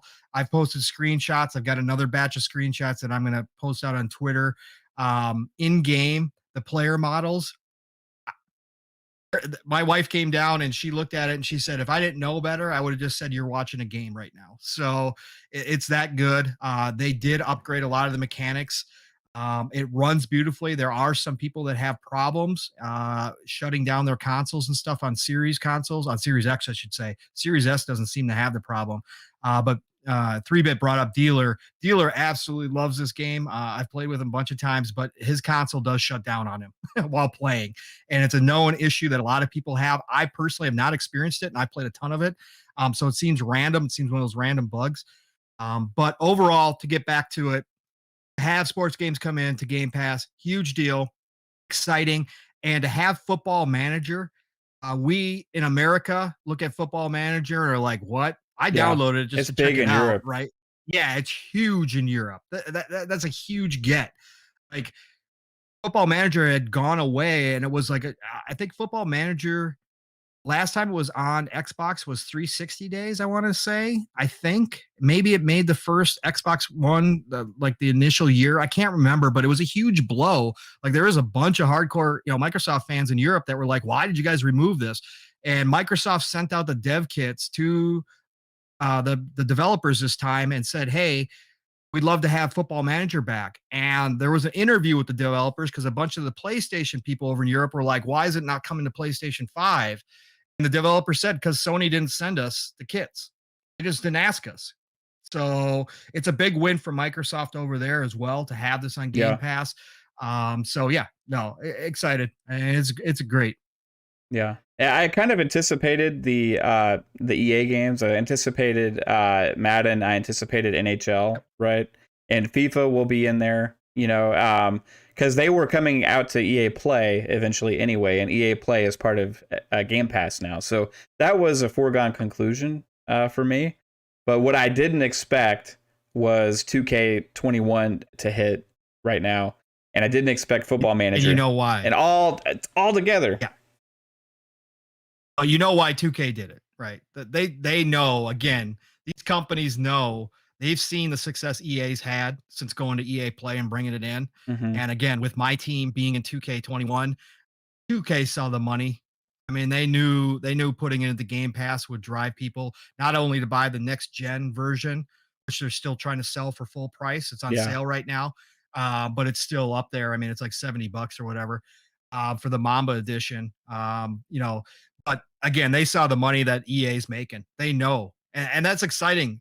Again, overall, because Ubisoft is watching it right now. With all the in-game purchases that Ubisoft has, you know they're watching all the success, and the more this happens, the closer you play coming in. We're closer by the day as this money rolls into these other companies. So Yeah. All right, babe. We got one more topic before the Game Pass game of the week. Oh wait, sorry, 3-bit. Go ahead. Has been making a lot of good points about basically about what we're saying. So shout out to people in chat. Yeah. There's and also just in general in chat, just thank you guys for being here and hanging out with us. Again, support is amazing to have you guys listening to what we have to say and contributing with your comments and chat, and it's just awesome. I love to see it. There's so many freaking cool people there. You're all amazing. All right, babe, what do we got next?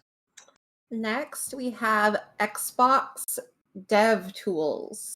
So 3-bit sent me a message, okay? And this guy was like, "Hey, I got something to say. Can we make this a topic?" And I'm like, "I don't know what to say about it, dude, because I'm not a tech guy, but hey, have at it, man." So and now not only did we make this a topic, which I think he saw it was on the thumbnail, he saw that this was gonna be a topic. So he went and he got ready. He shaved, he dressed up, he did his hair, and he's ready to be taken seriously with what he's about to say, looking all fly. And he wants to say some important things. Even before the show went live, he was like, "Dude, I got some stuff to say." So, hey, man, what you have to say has some merit here with this topic, because you are actually in the industry and work on stuff, right? So I want to know what it is you got to say about Xbox Dev Tools. Do we have a PowerPoint presentation, by the way, 3-Pit? Do we get a PowerPoint? If you guys turn to this screen, I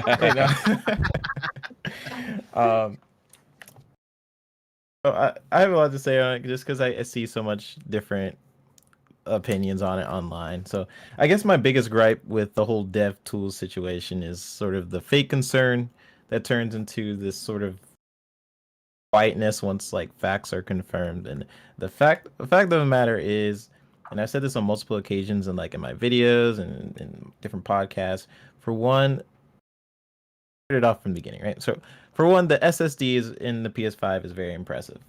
However, most of its potential cannot be fully utilized for third-party games because development studios are not building just for PS5 hardware. They're building for Switch, PC, Xbox, mobile. So if you want to use the PS5's SSD to its potential, you're building the game from scratch with the PS5's hardware in mind, right? So that leaves out about 80 to 90% of PS5's games library that will be able to fully utilize the SSD technology to its potential, unless it's a first-party game like Ratchet and Clank, which you can clearly see what it's doing there, right? You can clearly see that that game is using the SSD with PS5 technology in mind.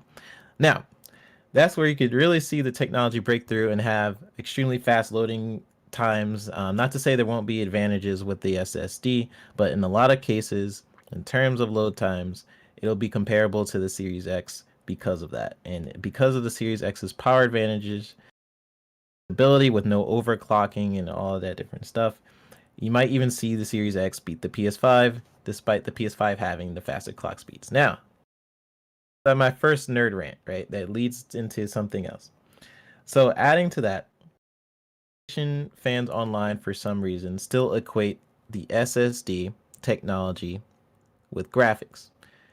SSD is just memory storage and streaming. So a powerful SSD equates to faster loading times and makes it easier for optimization. When you first load in the game and you see things pop up on the screen, it does help with that a little bit.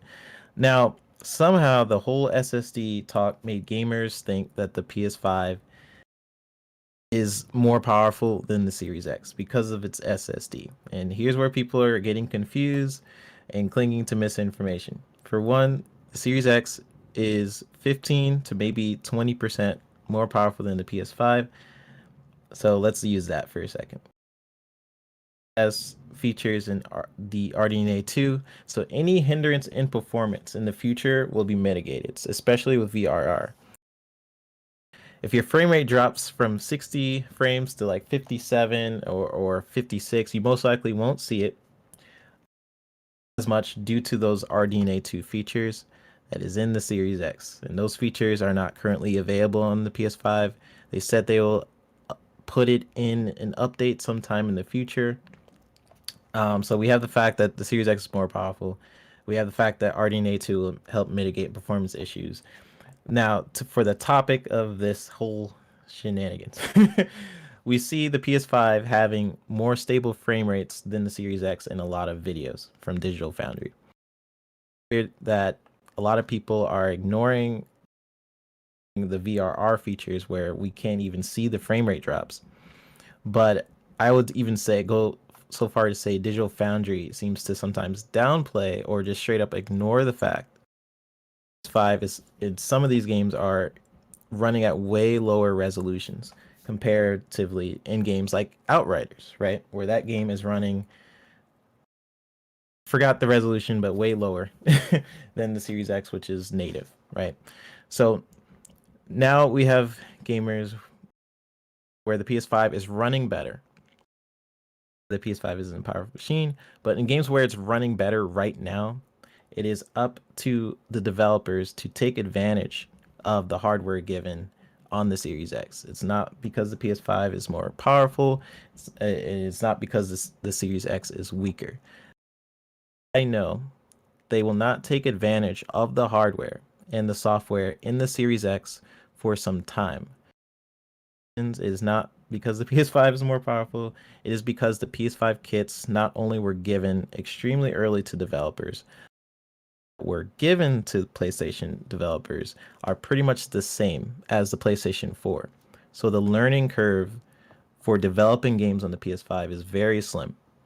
And the Series X has brand new software in those kits that is using DX12 technology.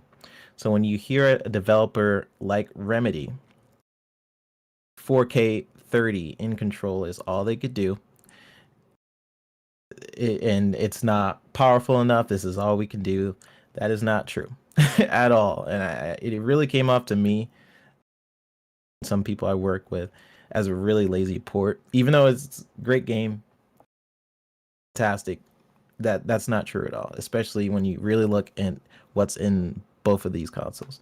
So especially when you have a comparable studio that really cares about technology, like Stalker 2 developers, GSC World, right? Where they're building Stalker 2, an open world game that is 4K 60, and it has ray tracing on top of all that. You see I'm a little bored. In conclusion, developers need to really dive into of optimization that is now available to them, and I think we'll see that progress more on Series X's side because these tools are going to continue to be updated. And in either way, both of these consoles are very powerful, and I don't want to see any more 30 FPS games regardless.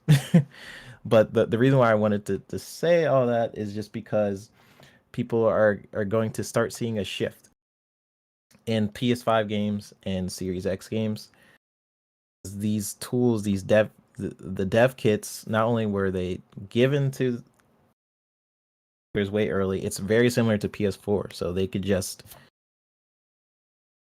whatever pipeline they have and just make it better. But the Series X kits are brand new. It has a pretty huge learning curve to them, and they're gonna continue to be updating these kits. It's brand new technology, DX12. With that without going fully into like what's actually in those kits, because I don't even know how much I'm allowed to say of what's actually in the kits, but for what I could say that's pretty much publicly available is the PlayStation kits, PS5 kits are pretty much PS4 kits, and the Series X kits are just brand new. Developers really need to learn those kits for sure.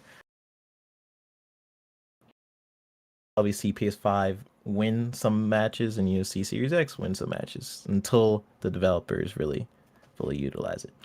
So that is the end of my rant. No, it was great to hear. I got a question I have for a you few- though. I have a few questions as well for Professor 3-Bit while we've got him here. Is this So- is this Professor 3-Bit? Can we name this version of 3-Bit Professor 3-Bit?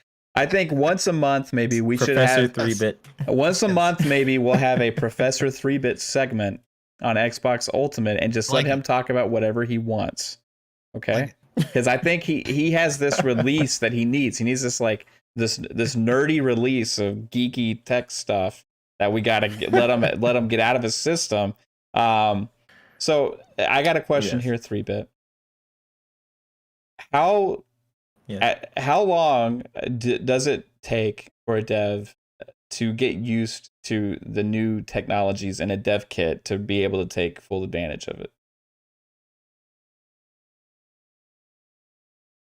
It really depends, because a lot of different studios are using different engines. So maybe in the kits are harder to implement, and then for other studios it might be really easy to implement.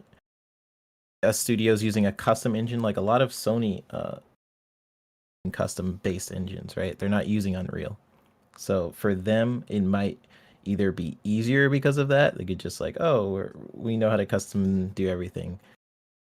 So it kind of varies from studio to studio, I would say. I would say they definitely put a lot more time into party studios. Like if you look at the Coalition, in that dev kit, looking at everything they can to push their games to the max. And then you have other studios like the people who make Control, where they're like, oh, that's the best we can do, you know? So it really depends on that studio wants to push the technology that's given. And that's why I always say, like, it's not the hardware. Series X is clearly more powerful than the PS5, but it's really up to the developers to utilize what they have. Otherwise, we're just going to get sort of lazy ports for a while, I think. Awesome. Pong, you have some questions?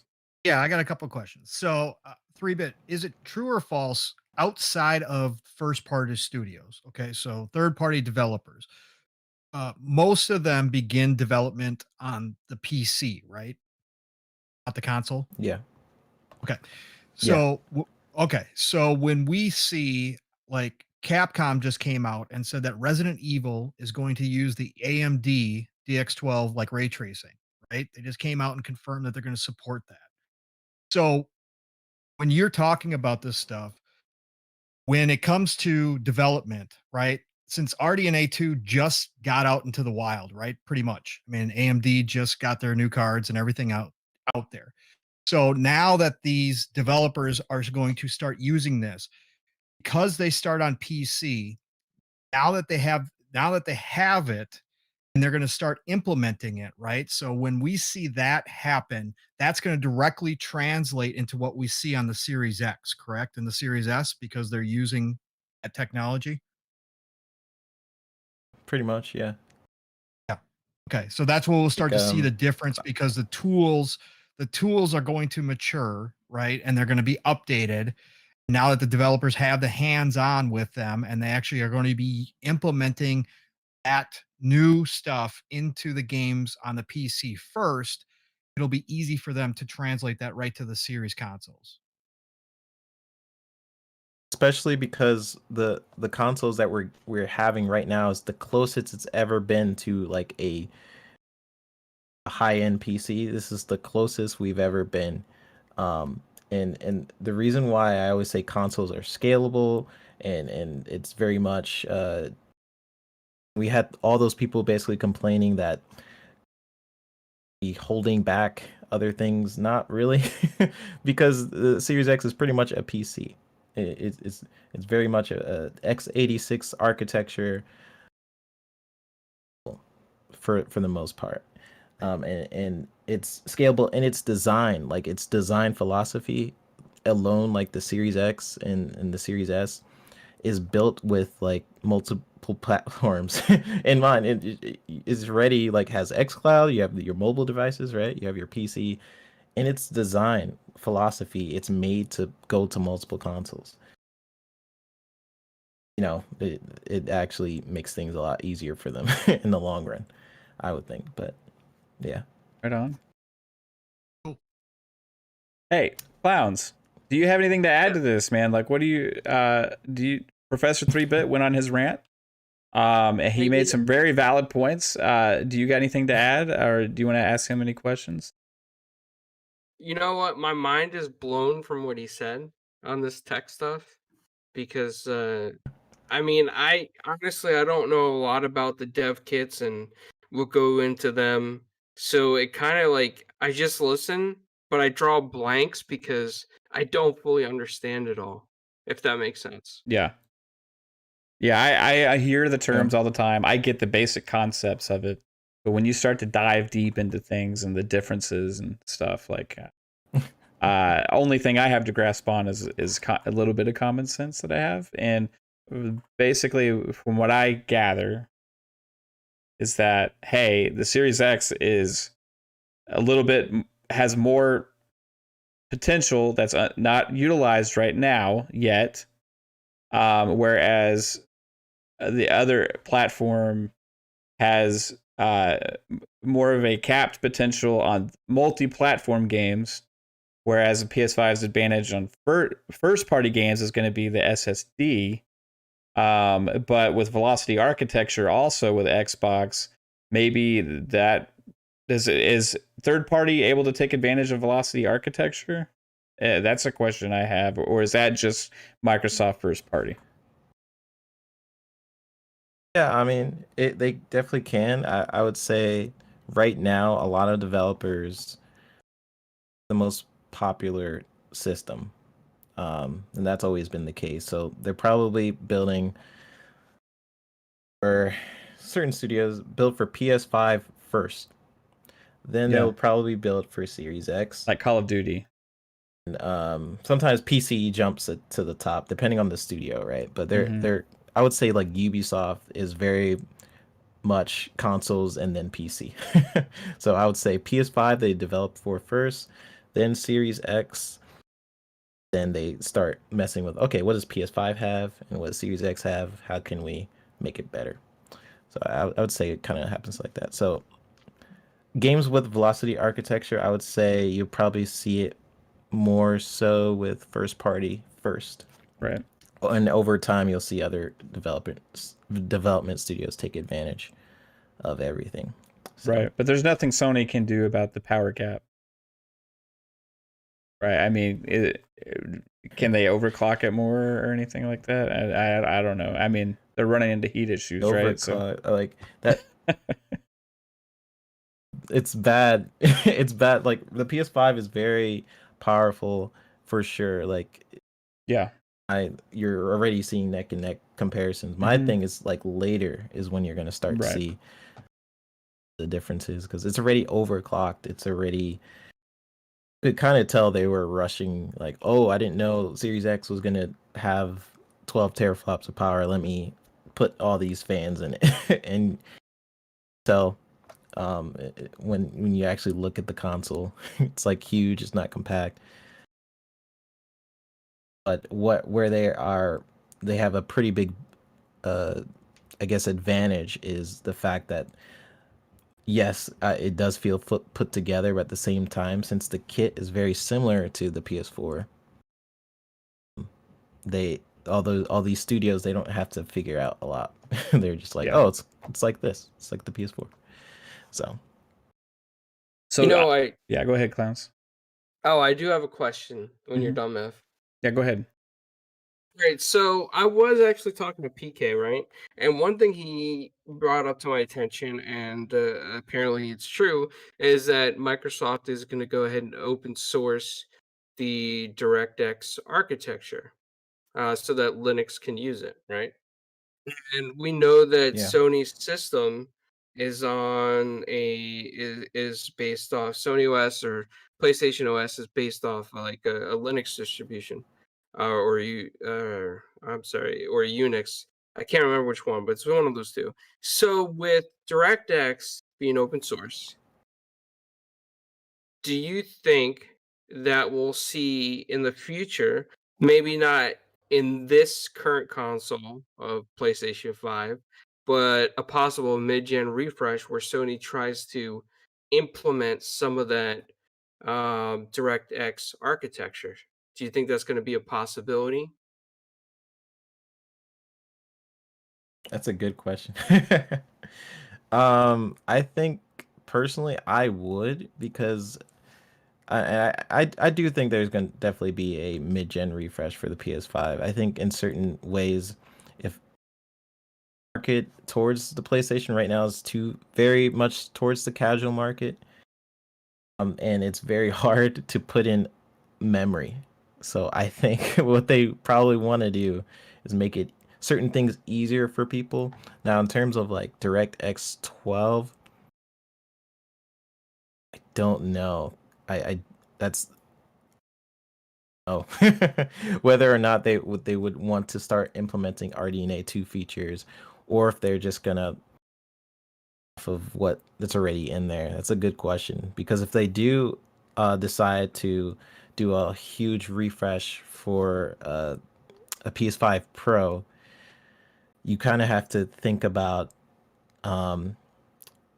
Development of the games would much be should they different, leave right? behind. Would that change how The they have to make the development itself games? would be different. Right. Yes.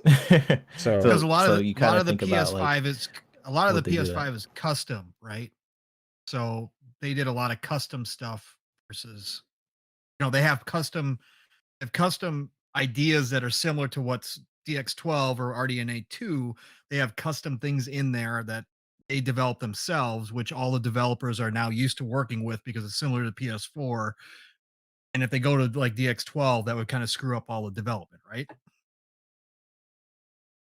Like a mid-gen PS5 would kind of just be like a new PS5 or a PS6 Right. in a way. Right, you'd be changing Because everything. you kind of need to start over. Yeah. Much. I think Well, that's probably the only way I can because think of. I'm thinking with this, sorry to drag this topic on, but this is really interesting for me now. We hit a really interesting topic for me because I'm thinking of 10,000 possibilities racing through my mind because I haven't coded in such a long time. But what I would think is that for some multi-platform games, for example, that take advantage of the DirectX architecture on Xbox right now, it would be easy to port that to PlayStation if they develop, because I mean, PC basically a lot of PCs run Windows, right? I mean, let's be honest here. I'm sure there are studios that do develop in Linux and Unix, but I think that for a majority of ones that want to port to the Xbox, architecture, they're developing it on PCs with Windows. It just would make a little bit more sense. So by doing that, if you're, let's say, Ubisoft and you're gonna have a multi-platform game, it would be a lot easier to go PC, Xbox, and then port to PlayStation, because if DirectX is compatible between all the three, depending if PlayStation does in fact enable this, right? I mean, I'm just saying. And then that opens up a whole other problem though for PlayStation, because now there will be people out there that will try to take the they will try to take images of the PlayStation discs and see if they can get them run on Windows architecture, like on PCs. Yeah, I mean, I would say the only difference would be on the development side. Like I said before, games are definitely scalable. Architecture, like that's the reason why Series X can just jump on xCloud, can jump on PC, can do all this different stuff. But if for PlayStation, their software is what will be changing, and like for the developers itself, that would be the main difference. I would say. I have no clue what the hell you guys are But talking about. I don't know if I answered your question. And that's fine. That's fine. No, it's awesome though. I like That's why listening to I do it. these nerd. I do these It's nerd fascinating. I do these nerd rants like once every 6 podcasts. I'll do a nerd rant. You look glued to your screen, Mav. I mean, it was amazing. You look enthralled. Yeah, I know. I love listening to it. I just don't have anything to add. You know, I have questions like from a layman's perspective. You know, like, oh, okay, what does this do? You know, you start throwing the letters X and like numbers out there and like, you know, so like, I don't know, man. Like, yeah, I'm sure it's gonna velocity architecture the hell out of that thing. You know, I don't know what to say. You know, Games look really cool, man. That's basically what it means. It makes I know look this. really cool. I want my games at 60 frames per second. I got a hit song out there, preaching the gospel of 60 frames per second, and I think that we need all games. I agree with you. Watch Dogs Legion should be 60 frames because I don't enjoy playing it as much as I do other new games that are coming out that are 60 frames. And I think that needs to happen. And if the dev stuff you're talking about is part of the reason why, then they need to figure it out and optimize it. Get up to speed with those dev kits, you know, get to work, guys, and get that 60 frames per second patch out for Watch Dogs Legion. I don't need the ray tracing, you know, as much. I want an option. I could want to turn it on or off. That's what I request. By the way, Mav, is your song on Spotify yet? SoundCloud. No, it's not. No, it's not. Are You gonna promote it? Are you gonna promote it in your tweets? No, I don't want anybody to actually listen to it. I was nervous to actually put it up there. do you want to do a collab with Crypto on it? I would love to collab with Crypto on anything. That guy's awesome. 60 frames per second. Whoa.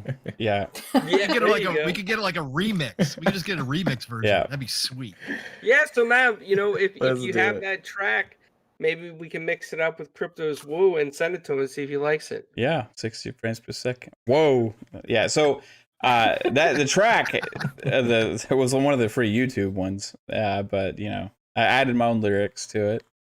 You know, well, we're gonna have. Hey, if you guys like that stuff, let me know. I'll do other stupid stuff like that. I was actually gonna make an Xbox video with like trailers and stuff, and that's just what ended up happening instead. I opened up my video maker, and that's what came out. I don't know why. You know, I got inspired by the It's song. a lot less I think. work. Yeah, well, that's a lot one less thing. work, It was a lot less work. That's the honest truth about it. But hey, I love the comments on it. It seems like some of you guys liked that stuff, like me being stupid, and that's great because I don't mind being laughed at. Anybody have any more comments? No, I don't want to ask that because I don't want this to drag on anymore. But hey, 3-bit. Professor 3-bit's gotta go. 3-bit. I got 10 billion questions for 3-bit right now. Just popped in my head. I'm sure you do. Hey, Clownz, if you feel like playing Halo later, we can have Professor 3-bit popping heads while diagnosing RDNA 3 and when it's actually going to happen. Or Clownz, you can set it up so Professor 3-bit comes on 4 Guys with Quarters. I mean, you know, I'm sure he'd love to. Yeah, we can get him back on there and ask him if the DirectX architecture could lead to Sony copying the Velocity architecture if DirectX leads to Velocity architecture. Oh, did I just put my question in there? Sorry, guys. Hey, and by the way, everybody, normally we don't mention PS5 or anything on here. This is not a PS5 bashing thing here. I am going to own one. I'm going to love to play the games on it. This is for comparison's sake because there's been people out there saying a lot of nonsense about the Xbox dev tools, and for comparison's sake, Professor 3-bit wanted to set things straight. So, that's that. Hey, we got. How do we? I will go ahead. answer all these in Halo. Yeah. No, I was just saying I'm getting questions in chat. No, that's awesome, dude. I'll answer all these on Halo and other stuff. So if you send 3-bit, will I also answer your questions if you DM him? But he does require a $1 donation in order to have your question answered, because he says it does cost him time to try and teach us layman's. Babe, how do we end this show every week? With the Game Pass game of the week, and this week it is The Witcher 3, and I believe that we chose that because it is soon going to be coming off of Game Pass. Yes. So I think it's coming off on the 15th of March. So this is a public service announcement, everybody. This is like the RPG of the last generation. This is one of the best RPGs ever made. If you want to experience The Witcher 3 in all of its glory and not pay for it, this is your last opportunity. You got 10 days, I think, to play it. Try that game out if you haven't. Anybody have any quick comments on The Witcher 3? It's going to be getting an upgrade soon. Yeah. That is part of the patch plans. Well, obviously, with the Cyberpunk situation, we don't know sure when it's going to happen, but you know what? If you haven't experienced it yet, grab it. I think it's still cheap. Can't remember. I was just going to look it up, but I think it's still cheap right now as well. So pick it up because they are going to launch a free next gen patch. So there's no reason not to play it. I actually picked up the physical copy of the Game of the Year edition. I found it for like $10.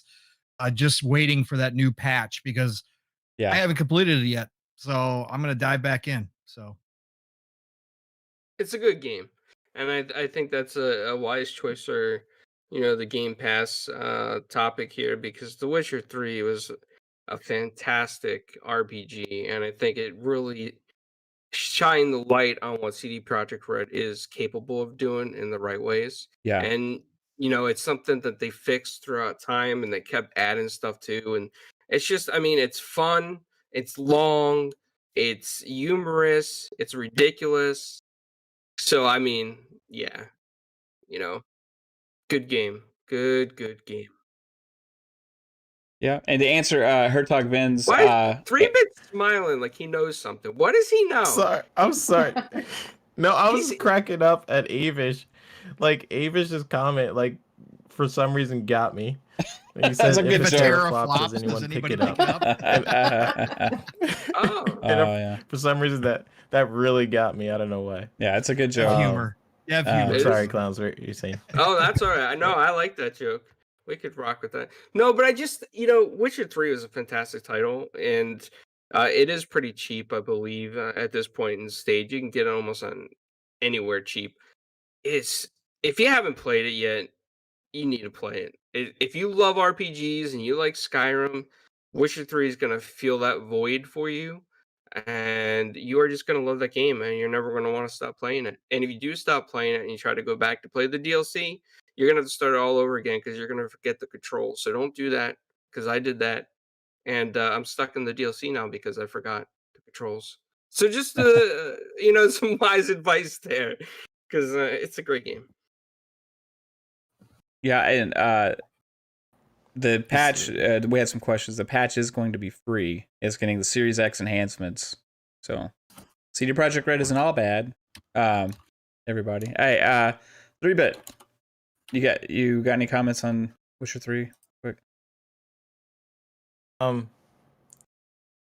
Similar to Clownz, like every time I'm like near the very end of Witcher, I'll take a break and come back to the game like weeks later, and I feel like I have to start the game over because the controls are, it has a bit of a learning curve. I think maybe it's just me. I don't know, but it doesn't take long. I've awesome. restarted playing I'm it 3 waiting. times, I think, and you just keep like going back, and I think an hour or 2 in, it starts to click.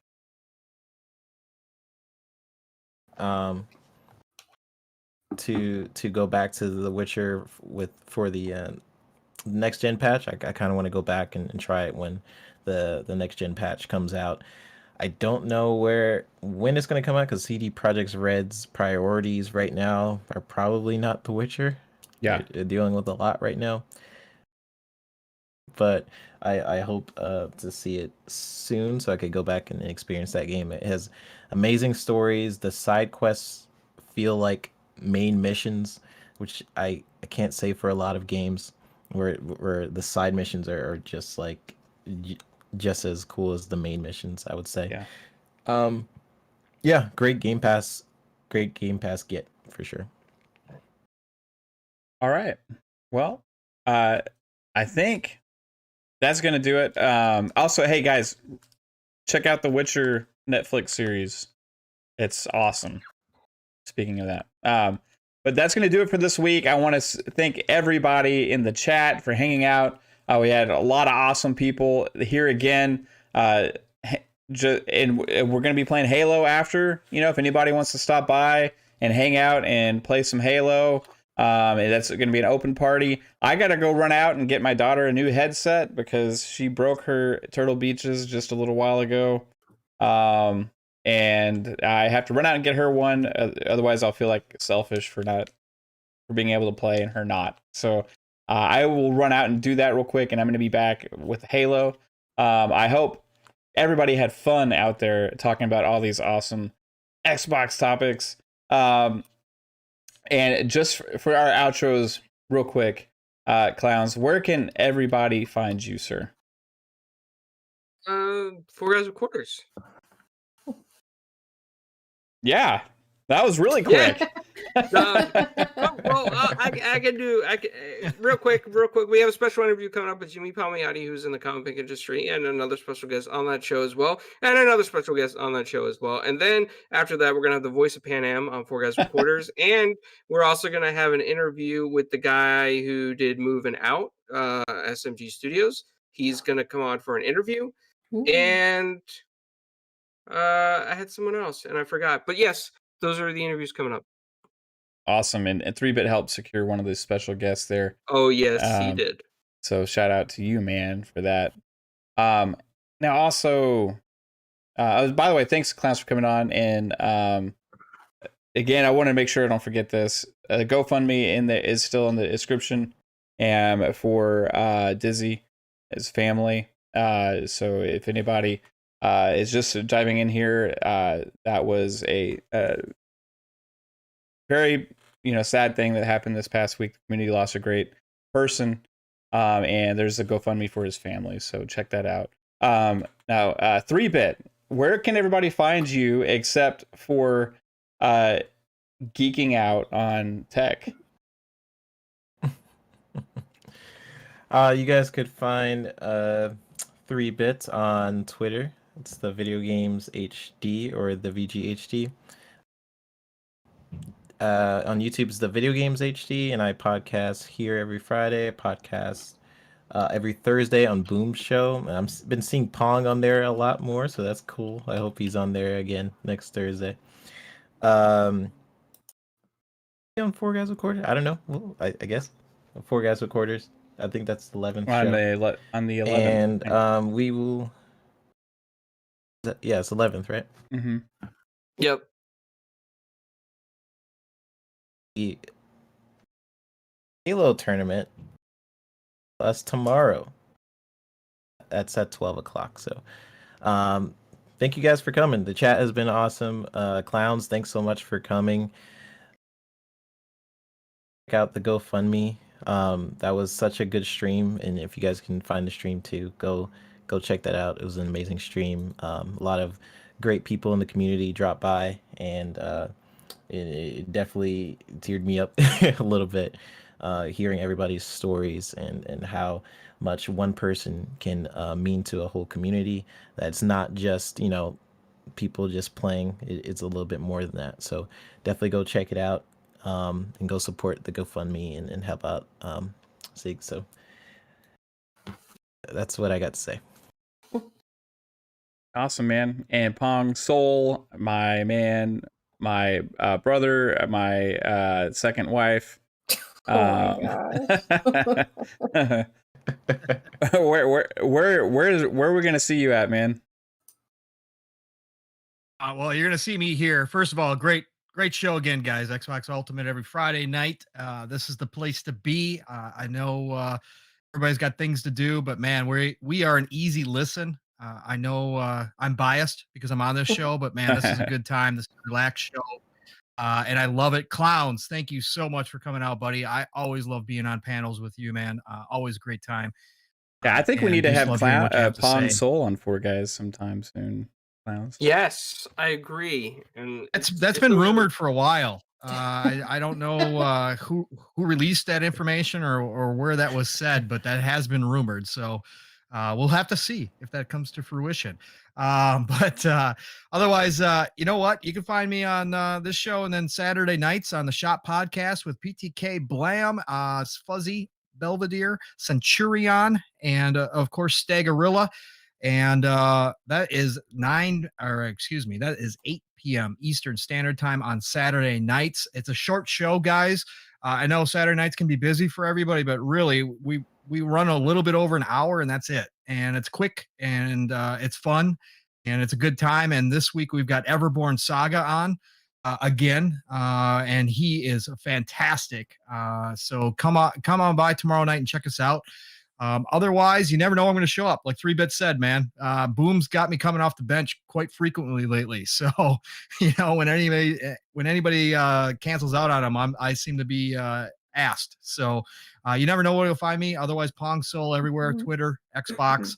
Give me a follow. I'll follow you back. And again, chat. You guys are amazing. Every week, man. You guys have been turning up, and we love you all. You know, just remember, guys, like I said in the beginning, you know, it always sounds cheesy, but it really does come into focus when a week like this happens. You know, hug those closest to you, give them kisses, tell them you love them, because you just don't know. If you've been holding off on texting somebody or giving somebody a call or reaching out to somebody you haven't in a while, please do so.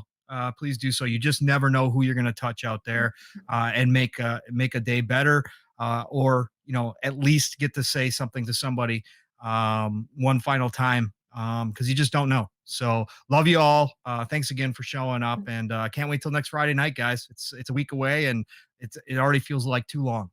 Yeah. 100%. All right, babe. Where besides downstairs right now can everybody find you? Well, it's hard to follow that. That was Yeah, but I think Pong Soul may do some of the best outros. Yes, for sure. You can find me on Twitter at CaitlinX0615. You can find me here every Friday. You can find me playing games on the Xbox. We have the Halo tournament tomorrow. And I think we'll be streaming a lot more Among Us because I can't stop thinking about it now. Yeah. I played for the first time yesterday, and at first fun. I was like so confused. I was like, I'm never gonna get this.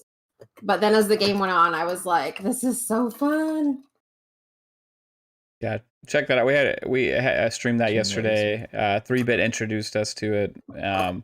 Shout out to everybody that we're playing with. I also want to thank Clownz for being here. It was awesome having you here, and thank you to the chat, who is awesome as always.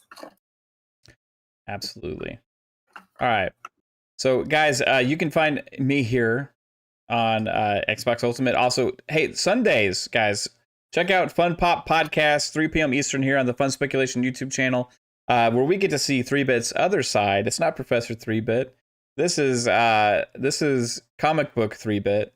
The Marvel. I'll call him Marvel 3-Bit, and you'll get to see him. We'll talk about lots of fun things on Sundays, where movies, TV shows. We're gonna have some fun talks about the mutants. We're also gonna talk about WandaVision and more. Sundays at 3 p.m. Eastern, Fun Pop Podcast. All right, guys. It's been real. It's been fun. We love you all. I got to go buy my daughter a headset. So y'all have a great one. Take it easy. Bye-bye. Later, guys. Later. Is that her? Yeah. Is she standing right there?